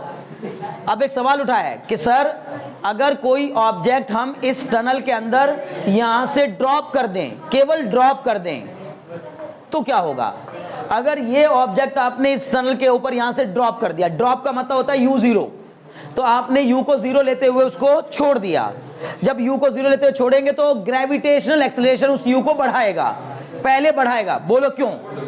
ये बच्चे बुरी बात, ध्यान लगाओ, बताओ। ऊपर से नीचे जाने पर ग्रेविटी क्रिश, पक्का? ऊपर से नीचे जाने पर वेलोसिटी, अरे यार ग्रेविटेशनल एक्सेलरेशन घट रहा है तो वेलोसिटी, साक्षी बोलो। हाँ, भूमिका बढ़ेगी, एक्सेलरेशन घट रहा है तो वेलोसिटी बढ़ेगी। क्यों बढ़ेगी? सुनो बच्चे ध्यान लगाओ इधर। अगर तुमने मुझे ये बात बता दी तो एक चॉकलेट तुम्हें मैं दूंगा, चाहे वो 2 रुपए वाली क्यों ना हो, ठीक है ना? बताओ, सुनो बच्चे ध्यान लगाओ इधर। हाँ, ये बोल रही है कि अगर सर ऊपर से नीचे जाएंगे तो ग्रेविटेशनल एक्सेलरेशन तो घटेगा। ये तो सर आपने हमें अभी बताया कि डेप्थ में नीचे जाने पर ग्रेविटेशनल एक्सेलरेशन घटता है। वेलोसिटी तुम कह रही हो बढ़ेगी, अच्छा घटेगी, तब ठीक है ना? अब ठीक है, अब तुम्हारी चॉकलेट गई, अब तो कोई मतलब ही बनता, ठीक है ना? ठीक है, सुनो भाई इधर ध्यान लगाओ। हाँ विज्ञान तुम बताओ, अगर ऊपर से नीचे जाएंगे तो ग्रेविटेशनल एक्सेलरेशन पे क्या प्रभाव पड़ेगा? कम होगा। अगर ऊपर से गिराई गई बॉडी की वेलोसिटी पे क्या फर्क पड़ेगा? हाँ वेरी गुड, वो भी कम होती चली जाएगी। क्या गजब है सर। मैंने कहा था ना, मैंने तुम्हें थोड़े दिन पहले बोला था कि हम एक नई फिजिक्स बनाएंगे, है ना? एलिब्रॉइड फिजिक्स, है ना? एक अलग ही किस्म की फिजिक्स होगी जिसमें हम लोग सारे लॉ उलट देंगे, ठीक है ना? जितने भी लॉ हैं सब उलट देंगे। भाई ये नहीं करना है बच्चे, मेरी लाडले मेरे प्यारे, ये नहीं करना है। इसका इस्तेमाल बार बार करो, बुद्धि इसलिए दी है ऊपर वाले ने कि उसका इस्तेमाल करो, उसको बचाकर मत रखो। अरे सुनो, बड़े बड़े स्कॉलर, बहुत बड़े बड़े स्कॉलर ना, बहुत बड़े बड़े वैज्ञानिक, बहुत बड़े बड़े दिमागची, जो अपना आप बड़ा दिमागची कहते थे, उनका भी दिमाग मरने के बाद उनके साथ चला गया। मतलब किसी का संजो के नहीं रखा गया है कि मतलब लाओ किसी का निकाल के रख लेते हैं, हमारे काम आ रहा है किसी के, निकाल के रख लिया, क्या फायदा उसका? ठीक है, तो मरने के बाद किसी का दिमाग काम नहीं आएगा। इसलिए जीते जी, जब तक जी रहे हो तब तक इस दिमाग का इस्तेमाल खूब करो, जितना किया जा सके उतना करो, समझ ना? सुनो अब, बस अब सुनो ध्यान से, है ना? अच्छा, कितने लोग कह रहे हैं कि सर जब हम ऊपर से किसी बॉल को ड्रॉप करेंगे तो उसकी वेलोसिटी बढ़ेगी? अच्छा सुनो, बिल्कुल सही। अब जो लोग कह रहे थे घटेगी, बहुत ध्यान सुनना, जो लोग कह रहे थे घटेगी, ठीक है सुनो, अब अगर जो लोग कहते हैं घटेगी, एक बात बताओ, जब मैं कह रहा हूं ड्रॉप, ड्रॉप मतलब यू जीरो, जीरो से और क्या घटाओगे भाई वेलोसिटी को, और कहां ले जाओगे जीरो से घटा के, दिमाग लगा। मैंने कहा ना, सुनो ये बच्चे ध्यान लगाओ इधर, बार बार कह रहा हूं, मैंने कहा था ना ये चैप्टर बहुत मजे का है, इसमें इतना डिस्कशन होगा, इतना डिस्कशन होगा कि आप सोच भी नहीं सकते, वो भी तब जब मैं आपको करवाऊंगा, क्योंकि मैं बार बार आपको मजबूर कर रहा हूं, सोचो, ठीक है। अब सुनो बस ध्यान लगा के, acceleration due to gravity decrease होगा, ये सच है, इसमें कोई शक ना पैदा कर लेना अपने दिमाग में, ये तो पक्का है, इसमें तो कंफर्म मोहर लगा दो कि जैसे जैसे हम सरफेस से नीचे जाएंगे, सेंटर की ओर जाएंगे, acceleration due to gravity decrease होगा। पहले इसको कंफर्म कर लो, फिर अब बात करते हैं, अब सोचते हैं वेलोसिटी पर। तो सर वेलोसिटी पर, वेलोसिटी फिर क्यों बढ़ रही है, वेलोसिटी लगातार बढ़ती जाएगी, वेलोसिटी लगातार बढ़ती जाएगी। सर ग्रेविटी मतलब एक्सीलरेशन घट रहा है और वेलोसिटी बढ़ रही है, क्या गजब कहानी है। हाँ ऐसा हो सकता है बच्चे, हो सकता है, समझ गए ना, क्योंकि वेलोसिटी के बढ़ने घटने में एक्सीलरेशन का बढ़ना घटना रोल अदा नहीं करता, एक्सीलरेशन का पॉजिटिव या नेगेटिव होना रोल अदा करता है, नहीं समझे, मतलब एक्सीलरेशन वेलोसिटी के सपोर्ट में है या वेलोसिटी के अपोज में है, इससे वेलोसिटी बढ़ती घटती है, कम ज्यादा होने से थोड़ी ना कोई फर्क पड़ता है, नहीं समझे। सुनो आप मेरी बात ध्यान से, एक बंदे ने, एक तुम और एक तुम्हारा फ्रेंड, दो लोग स्कूटी लेकर जा रहे हैं, एक ने एक्सीलरेट, सुनो भाई, एक ने एक्सीलरेटर ज्यादा दिया, एक्सीलरेट ज्यादा किया, और एक ने कम किया, लेकिन दोनों ने किया है एक्सीलरेट, तो बताओ जिसने कम एक्सीलरेटर, मतलब जिसने कम हैंडल को ऐसे घुमाया, मतलब उसके, ठीक है स्पीड वाले, उसने अपना एक्सीलरेशन कम रखा, और जिसने ज्यादा ऐसे रोक दिया बिल्कुल, तो उसने क्या कर दिया, ज्यादा रखा। एक्सीलरेशन एक का ज्यादा एक का कम, वेलोसिटी जिसका एक्सीलरेशन कम था उसकी वेलोसिटी घटने लगेगी, बढ़ेगी उसकी भी, लेकिन वो बहुत तेजी से भागेगा, ये नहीं, उसके कंपैरिजन में धीमे बढ़ेगी, लेकिन आई बात समझ में, क्लियर हो गया, बहुत अच्छे। सुनो ध्यान से, सुनो आप, हाँ बच्चे, हाँ, अगर अर्थ के सरफेस से हमने इसको ड्रॉप किया तो वेलोसिटी बढ़ेगी कंफर्म, कब तक, सेंटर तक। सुन लो यार पूरी बात को कंफर्म करके जाओ, ठीक है। जब हम यहां से किसी बॉडी को ड्रॉप करेंगे तो सेंटर तक जाते जाते वेलोसिटी लगातार बढ़ेगी, पर हम कहेंगे सर वेलोसिटी के बढ़ने का रेट शुरुआत में जितना था अब उतना नहीं रह जाएगा, जैसे जैसे सेंटर के करीब जाएगा वेलोसिटी के बढ़ने का रेट कम होगा, मतलब ये ऐसे बच्चों की तरह होगा जैसे कि आप सब लोग हैं, ठीक है ना, नहीं समझे, जैसे कि आप सब लोग हैं। सर शुरुआती दौर में हम बहुत एक्सेलरेट कर रहे थे सर, आप हमें बार बार बोलते थे बेटा थोड़ा धीमे चलो, तो हम सर बोलते थे ये भी पढ़ ले, वो भी पढ़ ले, ये भी जान ले, वो भी जान ले। जैसे जैसे टाइम बीतता जा रहा है स्पीड तो आपकी बढ़ रही है, सिलेबस तो आपका बढ़ रहा है, ज्ञान भी आपका बढ़ रहा है, लेकिन जिस रेट से शुरुआती दौर में बढ़ रहा था उस रेट से नहीं बढ़ रहा है, समझ गए ना। अप्रैल में जब आप एडमिशन ले रहे थे, जब आप 11th में एंटर कर रहे थे, तो आप नई नई चीजों को जानने की आपकी स्पीड ज्यादा थी, समझ गए ना, रेट ज्यादा था, आप क्यूरियस ज्यादा थे, समझ गए ना। अब धीरे धीरे टाइम बीतता जा रहा है, क्यूरियोसिटी घटती जा रही है, या जो हमारे अंदर पढ़ने का जो जज्बा था वो कम होता जा रहा है, पढ़ने का जज्बा कम हो रहा है, तो पढ़ाई तो हम अभी भी ज्यादा ही कर रहे हैं, हम आगे ही बढ़ रहे हैं, पीछे नहीं हट रहे हैं, बढ़ तो हम आगे रहे, लेकिन जिस रेट से सर पहले बढ़ रहे थे शायद उस रेट से अब नहीं बढ़ रहे हैं। बोलो बात समझ रहा है कि नहीं। इसको अपने ऊपर ये मत सोचने लगना इसका मतलब हम लोग धीमे चल रहे हैं, दिमाग में कुछ नहीं, हम तो तेजी चल रहे हैं, वो एक अलग बात है। मैं आपको समझा रहा हूँ कि आपके अंदर जो पढ़ने का जज्बा था ना, वो धीमे धीमे टाइम के साथ साथ क्या होता जा रहा है, कम होता जा रहा है, मतलब टाइम के साथ साथ एक्सेलरेशन घटता जा रहा है, एक्सेलरेशन घटता जा रहा है, बट स्पीड अभी भी बढ़ रही है, बिकॉज एक्सेलरेशन पॉजिटिव तो है ना। पॉजिटिव किसको कहा जाता है, पॉजिटिव एक्सेलरेशन किसको कहा जाता है, जो वेलोसिटी के सपोर्ट में होता है, तो वेलोसिटी के सपोर्ट में जो एक्सेलरेशन है वो पॉजिटिव माना जाएगा। बोलो इतने में कोई डाउट हो तो, पक्का, बहुत अच्छे।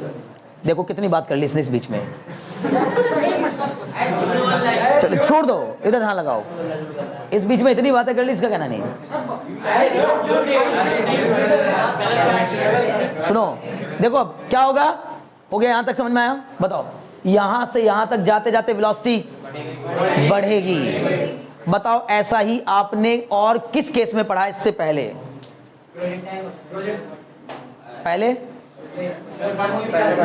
पहले घटती है, हाँ, तो वेलोसिटी पहले घटती है उसमें, इसमें वेलोसिटी बढ़ रही है, ठीक है ना? सुनो, हमने कहाँ पढ़ा है? सुनो सुनो सुनो सुनो, ये बच्चे ध्यान लगाओ। सिंपल पेंडुलम के केस में हमने पढ़ा है कि जैसे जैसे एक्सट्रीम से ऑब्जेक्ट मीन की ओर आता है, वेलोसिटी बढ़ती जाती है, और इसी वजह से वेलोसिटी के लगातार बढ़ने की वजह से वो मीन पर रुक नहीं पाता है। क्या हो जाता है, जब झूले को हम ऊपर से छोड़ते हैं तो वो मीन पे आके रुक नहीं जाता है, आगे बढ़ जाता है। कारण, क्योंकि सर जैसे जैसे नीचे आता वेलोसिटी बढ़ती जाती है। मैक्सिमम कहां होती है? क्या आपने स्प्रिंग में नहीं पढ़ा? यही हमने स्प्रिंग में भी पढ़ा है, यही हमने पेंडुलम में भी पढ़ा है कि पेंडुलम की काइनेटिक एनर्जी कहां मैक्सिमम होती है? मीन पोजीशन पर kinetic energy maximum, extreme position पर पोटेंशियल एनर्जी मैक्सिमम। समझ रहे हो ना? अभी भी तो यही है, अरे अभी भी तो यही है। यहां पर जी मैक्सिमम, तो potential energy maximum, potential energy maximum, velocity zero, है ना? Velocity zero. अभी मैंने क्या बताया यहां पर? सबसे पहली बात कि भाई यहां पर ग्रेविटेशनल एक्सीलरेशन मैक्सिमम, जी की वैल्यू मैक्सिमम, इसलिए ग्रेविटेशनल पोटेंशियल एनर्जी मैक्सिमम। ठीक है, क्लियर है ना? अर्थ के सेंटर पर अगर मैं सेंटर को क्या मान रहा हूं? रेफरेंस, तो उसके हिसाब से यहां पर पोटेंशियल एनर्जी मैक्सिमम, और मैंने ड्रॉप किया है बॉल को, इसका मतलब वेलोसिटी जीरो, वेलोसिटी जीरो तो काइनेटिक एनर्जी जीरो, तो इस पॉइंट पर काइनेटिक एनर्जी जीरो और पोटेंशियल एनर्जी मैक्सिमम। लेकिन जैसे जैसे हम यहां पहुंचे जी जीरो हो गया। जी क्या हो गया? जी का जीरो होना मतलब पोटेंशियल एनर्जी जीरो। यही वो जगह है जहां पोटेंशियल एनर्जी जीरो होती है, यहां भी जीरो नहीं होती। मैंने आपको पहले बताया भी था उस समय कि अर्थ के सरफेस पर ग्रेविटेशनल पोटेंशियल एनर्जी जीरो नहीं होती। ठीक है ना? समझ वाली बात ना? यहां जीरो, अब यहां जीरो, लेकिन यहां पहुंचते पहुंचते ग्रेविटेशनल एक्सेलरेशन के कारण वेलोसिटी अच्छी खासी अचीव कर चुकी होगी बॉडी। जो बॉडी मैंने वहां से ड्रॉप की है वो यू से जीरो से ड्रॉप की थी, लेकिन यहां तक आते आते उसकी वेलोसिटी अच्छी खासी बढ़ गई है। कोई सवाल करे क्यों बढ़ गई है? क्योंकि एक्सेलरेशन उस पर काम कर रहा है। कोई कहने लगे एक्सेलरेशन तो घट रहा है, बोलो घटने से कोई फर्क नहीं पड़ता है, तो पॉजिटिव ना। बस इतना है कि हाँ शुरू में तेजी से बढ़ रही थी, अब धीमे बढ़ रही है, पर लगातार बढ़ रही है। समझ गए ना? क्लियर है? बहुत अच्छे। ऐसे बहुत सारे लोग होते हैं जिनके बिजनेस का सक्सेस रेट शुरू में बहुत ज्यादा होता है, लेकिन एक स्टैग्नेंट पोजीशन आ जाती है, धीरे धीरे इंप्रूवमेंट तब भी होता रहता है, लेकिन अब धीमे इंप्रूवमेंट हो रहा है। समझ गए ना? तो ऐसा भी होता है, ठीक है ना?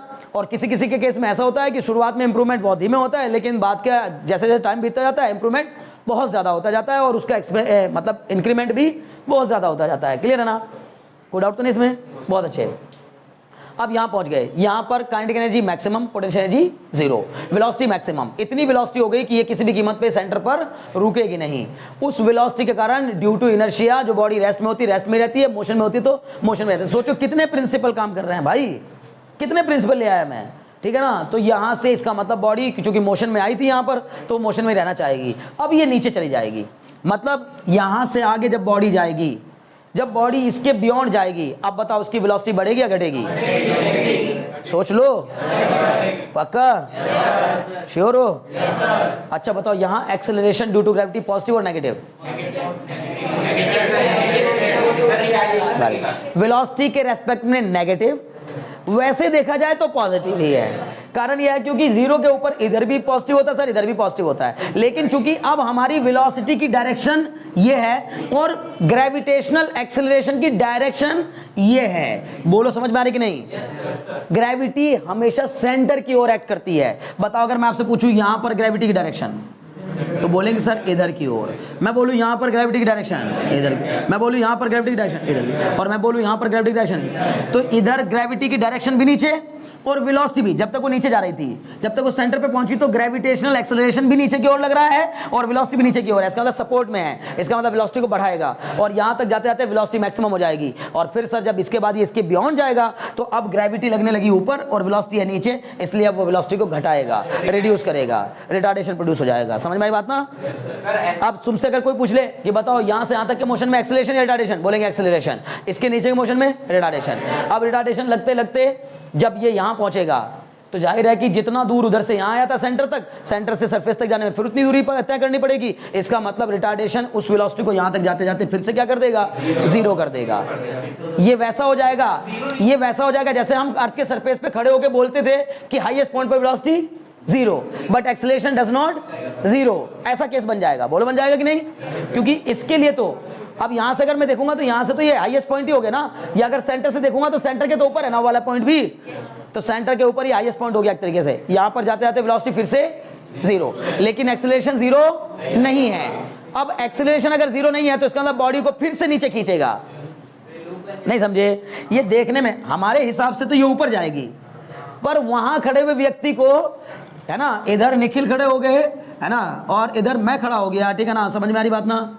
इधर मैं खड़ा हो गया। अब अगर मैं यहाँ खड़ा हूँ और यहाँ निखिल खड़े हैं तो भाई यहाँ पर मैं देखूंगा इसको कि अच्छा ये आया और बस मुझे मुंह दिखाया और चला गया तुरंत। समझ गए ना? ये ऑब्जेक्ट जो हमने यहाँ वहां से ऊपर से गिराया था निखिल ने, वो मुझे यहाँ आएगा और ऐसे बाय बाय करेगा, तुरंत निकल लेगा वापस।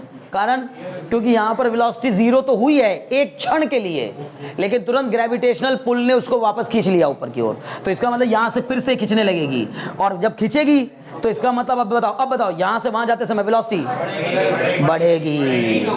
समझ गए? बहुत अच्छे। वेलोसिटी बढ़ेगी, यहां तक जाते जाते वेलोसिटी फिर मैक्सिमम हो जाएगी और ये फिर उस इनर्शिया के साथ ऊपर जाएगा और ऊपर जाएगा तो यहां तक जाएगा, फिर वापस आएगा। इसका मतलब इस टनल के अंदर गिराया गया कोई भी object to and fro motion करता रहेगा। इस मोशन को क्या कहा जाता है? To and fro motion. मतलब जिसमें कोई चीज जाती हो वापस आ जाती हो, जाती हो वापस आती हो, इस तरह का मोशन क्या कहलाता है? To and fro motion. पढ़ा है ना? To and fro motion. ठीक है, आगे चल के हम इसको टू एंड फ्रो मोशन नहीं कहेंगे, इसी को हम सिंपल हार्मोनिक मोशन कहेंगे। समझ गए ना? हाँ, खुद का एक्सेलरेशन हो तो सुनो, ये बच्चे ध्यान लगाओ जरा। अब एक सवाल उठा है, सर अगर उस बॉडी का खुद का एक्सेलरेशन हो तो मतलब अगर उसमें हमने कोई इंजन लगा दिया हो तो, मान लीजिए कि कोई मिसाइल लगा दी हो तो, या किसी मिसाइल छोड़ दीजिए, मैंने कोई इंजन वाला कोई ऐसा क्या कोई मतलब मैंने कोई प्लेन बना दिया, कुछ भी बना दिया, बाइक है छोड़ो, यहां देखो रॉकेट बना दिया, ठीक है? तो बच्चे अब उसका खुद का एक्सेलरेशन भी होगा तो वो यहां किसी भी कीमत पर नहीं रुकेगा। अगर वो एक्सेलरेशन लगातार नीचे की ओर काम कर रहा है, मतलब आई मीन वेलोसिटी की डायरेक्शन में काम कर रहा है, तो ये यहां से बहुत फास्ट निकलेगा बाहर। आई बात समझ में? हालांकि बहुत फास्ट नहीं निकलेगा। बहुत फास्ट क्यों निकलेगा? क्योंकि ग्रेविटी वाली वेलोसिटी तो ऑलमोस्ट जीरो हो चुकी होगी, बस उतनी वेलोसिटी से नीचे निकलेगा जितनी वेलोसिटी से यहां से इसने एंटर किया होगा। नहीं समझे? लेकिन बाहर निकल जाएगा। अब बाहर क्यों निकल जाएगा? क्योंकि वेलोसिटी पूर्णतः जीरो नहीं है, बल्कि उसके एक्सेलरेशन ने उसकी वेलोसिटी को भी अच्छा खासा बढ़ा दिया होगा। हाँ केवल, हाँ वेरी गुड बिल्कुल, यानी केवल फ्रीली फॉलिंग बॉडी, अगर टनल के अंदर किसी बॉडी को फ्रीली फॉल कर दिया है तो ही वो टू एंड फ्रो मोशन करेगी। मतलब टनल में यहां से यहां, यहां से यहां, यहां से यहां, यहां से यहां, इसको हम लोग सिंपल हार्मोनिक मोशन में पढ़ेंगे। अगला आगे एक चैप्टर आएगा सिंपल हार्मोनिक मोशन, वहां भी पढ़ेंगे, घबराइए नहीं। बोलो बात समझ में आ रही कि नहीं आ रही है? क्लियर हो गया इतना? श्योर? बहुत अच्छे। हाँ बोलो। सर वहाँ से 10 मीटर पर सेकंड की स्पीड से भेजेंगे नीचे, तो सर वहाँ भी 10 मीटर पर सेकंड की स्पीड से निकलेगा। तो सर एयर की वजह से कम हो जाएगा ना? कहाँ है अर्थ में?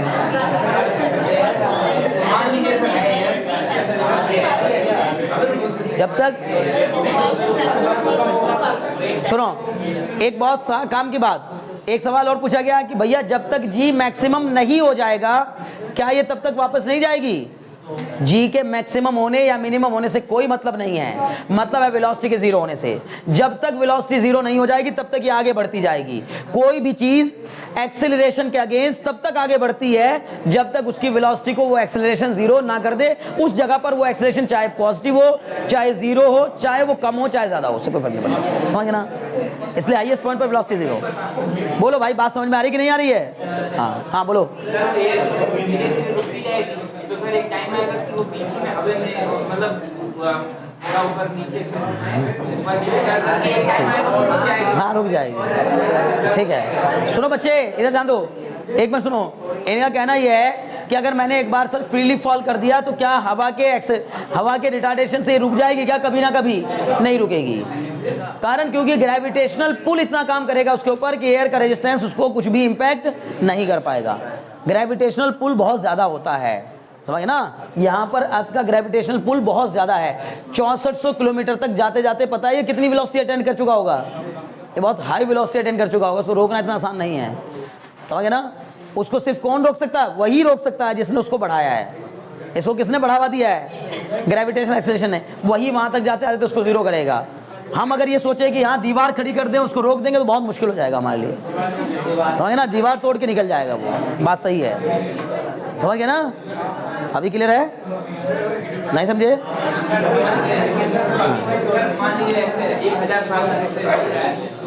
जैसे मैंने आपको बताया था पिछले एक केस में कि अगर हम झूले को एक बार यहां से एक्सट्रीम पर ले जाकर छोड़ दें तो अगर वैक्यूम होगा तो ये 50 साल तक भी ये झूला ऐसे ही टू एंड फ्रो मोशन करता रहेगा, बशर्ते कि क्या हो? वैक्यूम हो, मतलब एयर ना हो। लेकिन अगर एयर पार्टिकल्स मौजूद होंगे तो ये एक ना एक दिन ऐसा आएगा ये रुक जाएगा, ठीक है। तुम भी वैसा ही कुछ मुझसे जानना चाहते हो कि सर अगर मान लो हमने इसको बॉडी को छोड़ दिया इसमें तो क्या ये कभी ना कभी सदियों बाद, 100 साल बाद, 200 साल बाद, 1000 साल बाद कभी ना कभी रुकेगी या नहीं रुकेगी? ये सवाल है इनका। क्लियर? हाँ रुकेगी तो कहाँ रुकेगी, ठीक है ना। देखो कितना दिमाग लगा रहा है लड़का। पहले सुनो सुनो सुनो, पहली बात तो ये बॉडी कभी भी नहीं रुकेगी। सुनो मेरी बात ध्यान से, ठीक है। क्यों नहीं रुकेगी? वो बॉडीज रुकती हैं ऐसे, एयर के रेजिस्टेंस से वो बॉडीज रुकती हैं जिनको मूव कराने के लिए या जिन पर हमने बाहर से एक्सटर्नल वर्क किया होता है। जैसे झूले को यहां से यहां ले जाने में मैंने 100 जूल काम किया। अब वो 100 जूल उस झूले के अंदर as a potential energy store हो गया। उसी को वो खर्च करता है, काइनेटिक एनर्जी में बदलता है, फिर काइनेटिक एनर्जी से वो पोटेंशियल में बदलता है, फिर पोटेंशियल से काइनेटिक में बदलता है, फिर काइनेटिक से पोटेंशियल में बदलता है। ये करता रहता है। इसी बीच में थोड़ा सा एयर रेजिस्टेंस उसको क्या कर देता है, मतलब बीच बीच में एयर रेजिस्टेंस को कम करता जाता है। इसका मतलब वो जो 100 जूल काम मैंने किया था वो 100 जूल घटता है, कभी 99, फिर 98, फिर 90, फिर 80, फिर ऐसे होते होते एक ना एक दिन आएगा कि वो जीरो हो जाएगा। क्लियर? लेकिन यहां पर मैंने इस बॉल को गिराने में कोई वर्क नहीं किया है, सिर्फ फ्रीली फॉल कर दिया है। ये इफेक्ट ऑफ ग्रेविटी के अंडर में मूव कर रही है। इसने जो वेलोसिटी एक्वायर की वो मेरी वजह से नहीं की है। मैंने इसको वेलोसिटी देने में कोई काम नहीं किया है। अगर मैं बाहर से इसको वेलोसिटी देने में कोई वर्क करता तो वो वर्क एक ना एक दिन इस एनवायरनमेंट में कहीं खो जाता और शून्य हो जाता, ठीक है ना। लेकिन ये कोई वर्क मैंने नहीं किया। अगर कोई एक्सटर्नल एजेंट ये काम किया होता तो ऐसा होता। समझ में आई बात ना। तो नेचुरली ये ग्रेविटी के कारण आगे बढ़ रही है बच्चे।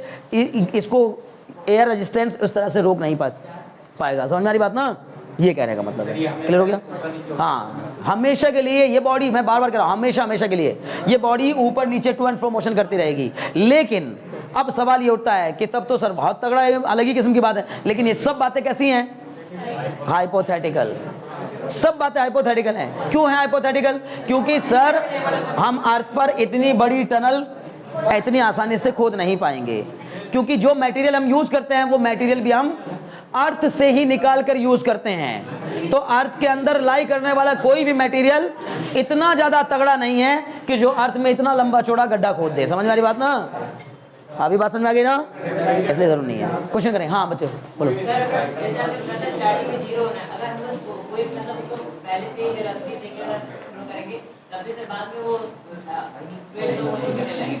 सुनो एक मिनट सुनो बच्चे, बच्चे ध्यान लो। इन्हें कहा है कि अगर हम भैया इसको पहले से ही कुछ वेलोसिटी देके छोड़ दे, ये बात पहले भी हो चुकी है, तुम दोबारा पूछ रहे हो, है ना? सुनो, अगर हम इसको पहले से ही कोई वेलोसिटी देके छोड़ेंगे तो ये बॉडी इस टनल के बाहर निकल जाएगी, क्योंकि वहां तक जाते जाते ग्रेविटी सिर्फ उस वाली वेलोसिटी को जीरो करेगी जितनी वेलोसिटी ग्रेविटी ने बढ़ाई थी। आप सुनो तो, अब वो यहां से बाहर निकल जाएगी।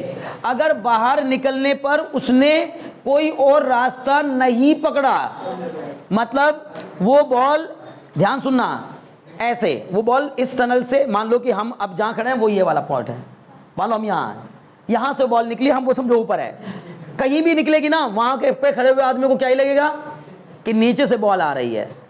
समझ में आ रही बात? मैं पहले तो ये बता रहा हूं आपको कि अर्थ पे कहीं भी बॉल निकले, आपने यहां से कोई बॉल छोड़ी और वो अर्थ से पार हो गई बाहर, तो कहीं भी निकले तो क्या ही होगा, अर्थ वो ये माना जाएगा कि नीचे से कोई चीज ऊपर आ रही है। क्लियर?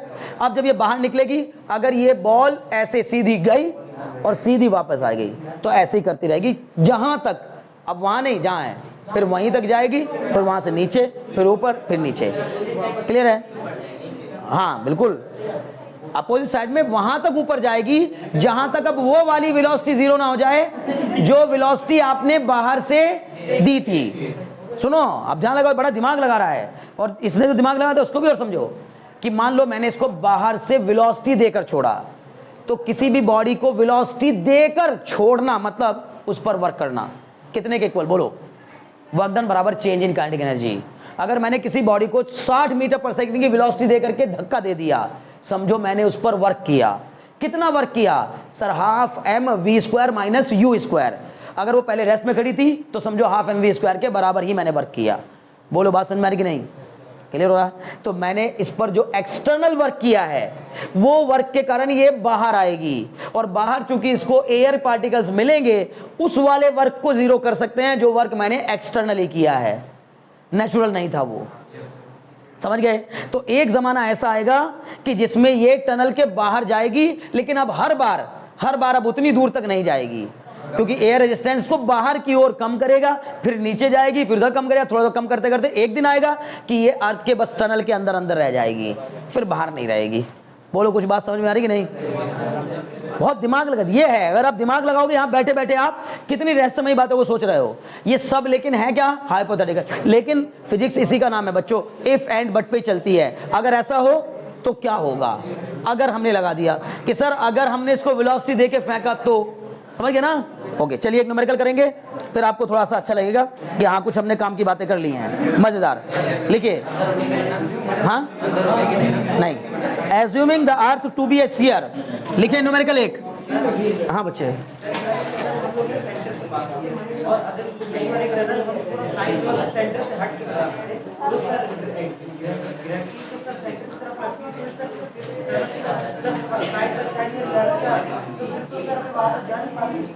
हाँ बिल्कुल नहीं जा पाते, नहीं जा पाते, इसीलिए हमने आपके सेंटर की तरफ जाए। सुनो, बात बदल जाएगा ना भाई उसका, नहीं समझे? एक मिनट सुनो बच्चे, इनका सवाल एक और दिमाग में है, सर अगर हमने ये टनल जो यहाँ बीच में बनाई है, अगर ये बीच में ना बनाई होती, आज मजा आ गया आप लोग, आप खूब मजे ले रहे हो, आज खुद क्वेश्चन कर रहे हो, है ना? चलो, इसी को कहता है क्यूरियोसिटी। पर ये क्यूरियोसिटी आपकी कहीं खत्म हो गई है पिछले कुछ दिनों से, ठीक है ना? आप ध्यान लगाओ। इनका कहना सर अगर यहाँ ना खोद के टनल हम यहाँ बनाए होते तो फिर क्या होता? हाँ वेरी गुड, उसका पाथ बदल जाता, वो बॉडी ऐसे जाती है, ऐसे टकरा जाती है यहाँ कहीं, और यहाँ टकराती तो बस यहाँ टक्कर मार के यहाँ गड्ढा खोद के यहाँ घुस जाती, बस खत्म, इससे तो कुछ नहीं होता। हाँ है ना, बस खत्म। समझे ना? कारण क्योंकि हर एक बॉडी हमेशा किधर की ओर अट्रैक्ट होती है? सेंटर की ओर। क्लियर है? अभी कोई डाउट तो नहीं? वो सिर्फ इस केस में ऐसा पॉसिबल है। दिमाग लगा। अच्छा एक बात सोचो, अब मैं यही तो तुमसे, अच्छा हे बच्चे सुनो, मैं हमेशा तुमसे क्या कहता हूँ कि तुम लोग ना अब मुझसे 20 चीजें पूछो, चाहे ये बात, वो 20 क्वेश्चन होंगे कहने को, लेकिन जो सही समझ गया टॉपिक को, जो कॉन्सेप्ट को सही समझ गया, आप उससे अपने सब सवालों के जवाब खुद ही मिल जाएंगे, जिसने सही से समझा है। अगर टॉपिक को आप नहीं समझ रहे तो आपके दिमाग में हर सवाल नया होगा, आपके लिए वो हर सवाल नया होगा, जबकि मेरे लिए वो सवाल नए नहीं है, क्योंकि आप दिमाग लगाइए, क्वेश्चन का आंसर खुद ही दे दीजिए, ठीक है ना? चलो क्वेश्चन लिखो जल्दी से, बढ़िया क्वेश्चन है। Numerical, assuming the earth to be a sphere, assuming the earth to be a sphere, assuming the earth to be a sphere of uniform mass density, assuming the earth to be a sphere of uniform mass density। अब uniform mass density का मतलब कि ये मान लीजिए कि उसकी हर जगह जो डेंसिटी है वो सेम है, यूनिफॉर्म है, जबकि ऐसा होता नहीं है। एज्यूमिंग उसने खुद ही लिख दिया, एज्यूमिंग है ना, assuming the earth to be a sphere of uniform mass density, how much would a body weight, how much would a body weight, how much would a body weight 800 kilometer below the surface of earth, how much would a body weight 800 kilometer below the surface of earth, 800 kilometer below the surface of earth, if its weight is 360 Newton on the surface of earth, if its weight is 360 Newton on the surface of earth, if its weight is 360 Newton on the surface of earth, given capital R is equal to 6400 kilometre, ये भी दिया गया है कि अर्थ की जो radius है वो कितनी है 6400 kilometre, given capital R is equal to 6400 kilometre. उम्मीद है बात समझ में आ रही होगी। क्वेश्चन समझ में आया? बताओ क्या कहना चाहता है। 9 पॉइंट ले लो, है ना। पहली बात मैं आपको बता जी की जरूरत नहीं पड़ेगी, हाँ उसे बोल लगा, देखो ना कट जाएगा, ठीक है, जी की जरूरत नहीं पड़ेगी। सुनो मेरी बात ध्यान से, क्वेश्चन पहले समझो यार, बाकी चीजें बाद में, बाकी सब बाद में। बताओ क्वेश्चन कहना क्या चाहता है हमसे। क्वेश्चन कहना चाहता है कि एक बॉडी जिसका वेट अर्थ के सरफेस पर कितना है, बताओ 360 न्यूटन, एक बॉडी जिसका वेट अर्थ के सरफेस पर 360 न्यूटन है, बताओ उसका वेट 800 किलोमीटर गहराई में कितना होगा। पहली बात तो क्या 800 किलोमीटर गहराई में जाने पर बॉडी के वेट पर कोई इंपैक्ट पड़ेगा? पहले तो ये जवाब करो, पक्का? Yes sir. हम बोलेंगे सर चूंकि वेट डिपेंड करता है ग्रेविटी पर, और ग्रेविटी नीचे जाने पर घटती है, इसलिए वेट भी पक्का घटेगा। ये भी हमें कंफर्म है कि आंसर पक्का इससे कम आएगा। इस तरह दिमाग लगाना है। मान लो कि ऑप्शन में 4 ऑप्शन दिए गए हों, उनमें 2 ऑप्शन 360 से ज्यादा वाले हों, 2 ऑप्शन 360 नीचे हों, तो 2 तो पहले ही कट मार दो कि ये तो आएंगे ही नहीं किसी कीमत पे भी। अब जो 2 बचे उन्हीं में से कोई ना कोई आंसर होगा। बोलो बात समझ में आ रही कि नहीं? इसका मतलब 360 से पक्का कम होगा। क्लियर? बहुत अच्छे। अंकित बात समझ में आ रही है? बताओ उस बॉडी का मास सौरभ अर्थ के सरफेस पर और 800 किलोमीटर नीचे में क्या चेंज आ जाएगा। अगर मान लो उस बॉडी के मास की बात कर रहा हूं तो उसका सरफेस पर जो मास होगा वो, और जो 800 किलोमीटर नीचे होगा वो कौन सा कम होगा? 800 किलोमीटर वाला कम होगा। पता नहीं क्यों नहीं सुनते हो।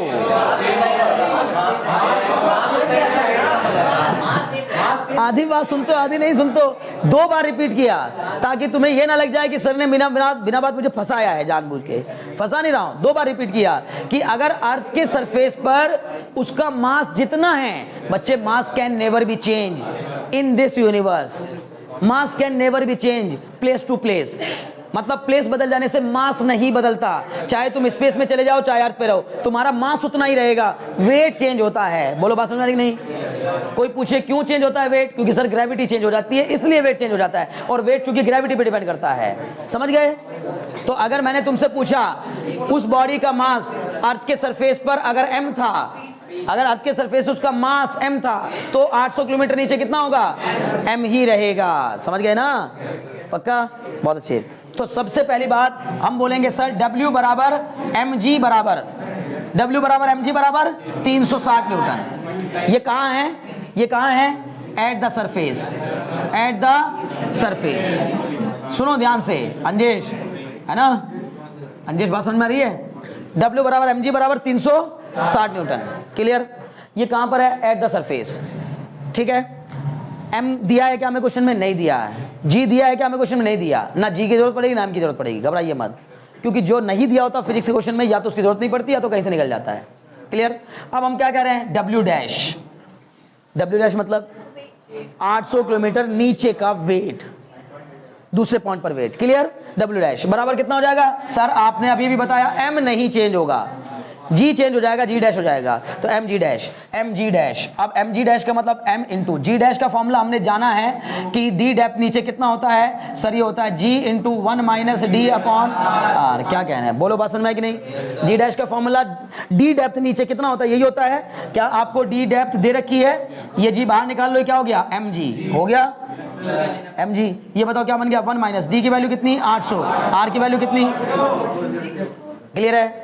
एक बात ध्यान रखना, ये जी चूंकि हम 9.8 अगर लिया आपने गलती से भी, मान लो हमसे वो पूछा होता है कि ये कितना है, अगर ये वैसे तो ये कट जाएगा अभी, नहीं तो इसको बदलना चाहिए हमें। 800 को बदलेंगे मीटर में तो 10 की पावर 3 से मल्टीप्लाई कराएंगे, 6400 को बदलेंगे 10 की पावर 3 से मल्टीप्लाई कराएंगे। नहीं समझे आप मेरी बात, मतलब किलोमीटर को वो कट जाएगा, हालांकि कट जाएगा, डरना मत, लेकिन फिर भी लिखना चाहिए, बेहतर होता है। क्लियर। तो बताओ अब इससे ये कैंसिल, इससे ये कैंसिल, कितना आ गया एम जी इंटू 1 माइनस 1/8। बोलो आगे कि नहीं। हाँ एम जी की वैल्यू हमें मिल गई है, कितनी है 360 इंटू में 7/8। बोलो आया कि नहीं, यहाँ समझ में 8 माइनस 1 7, 7/8 आ गया। 7/8 मल्टीप्लाई कराओ, आंसर बताओ, देखे कौन बताएगा आंसर। अब तो हो जाएगा भाई, 2 चौके 8 और ये 4 से 90, फिर ये 2 से कट जाएगा 45 इंटू 7। क्या आप में से कोई बताएगा 7 5 जा 35 का 5 कैरी 3, 7 4 जा 28 और 3 31, 315 न्यूटन। बताओ कितना आया 315 न्यूटन। 360 न्यूटन की बॉडी 800 किलोमीटर नीचे जाने पर अपना वेट 315 न्यूटन महसूस करेगी, 45 न्यूटन की कमी आ जाएगी, 45 न्यूटन के वेट की। बोलो बात में है ना, 315 ही आएगा, सिर्फ कितना ही आएगा।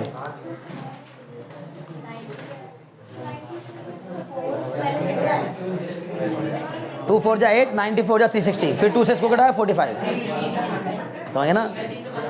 हाँ 315 आ गया, समझ गए ना। बताओ क्या मुश्किल है इसमें, अभी समझ गए ना, बहुत बढ़िया। क्या कहना है, ठीक है ना।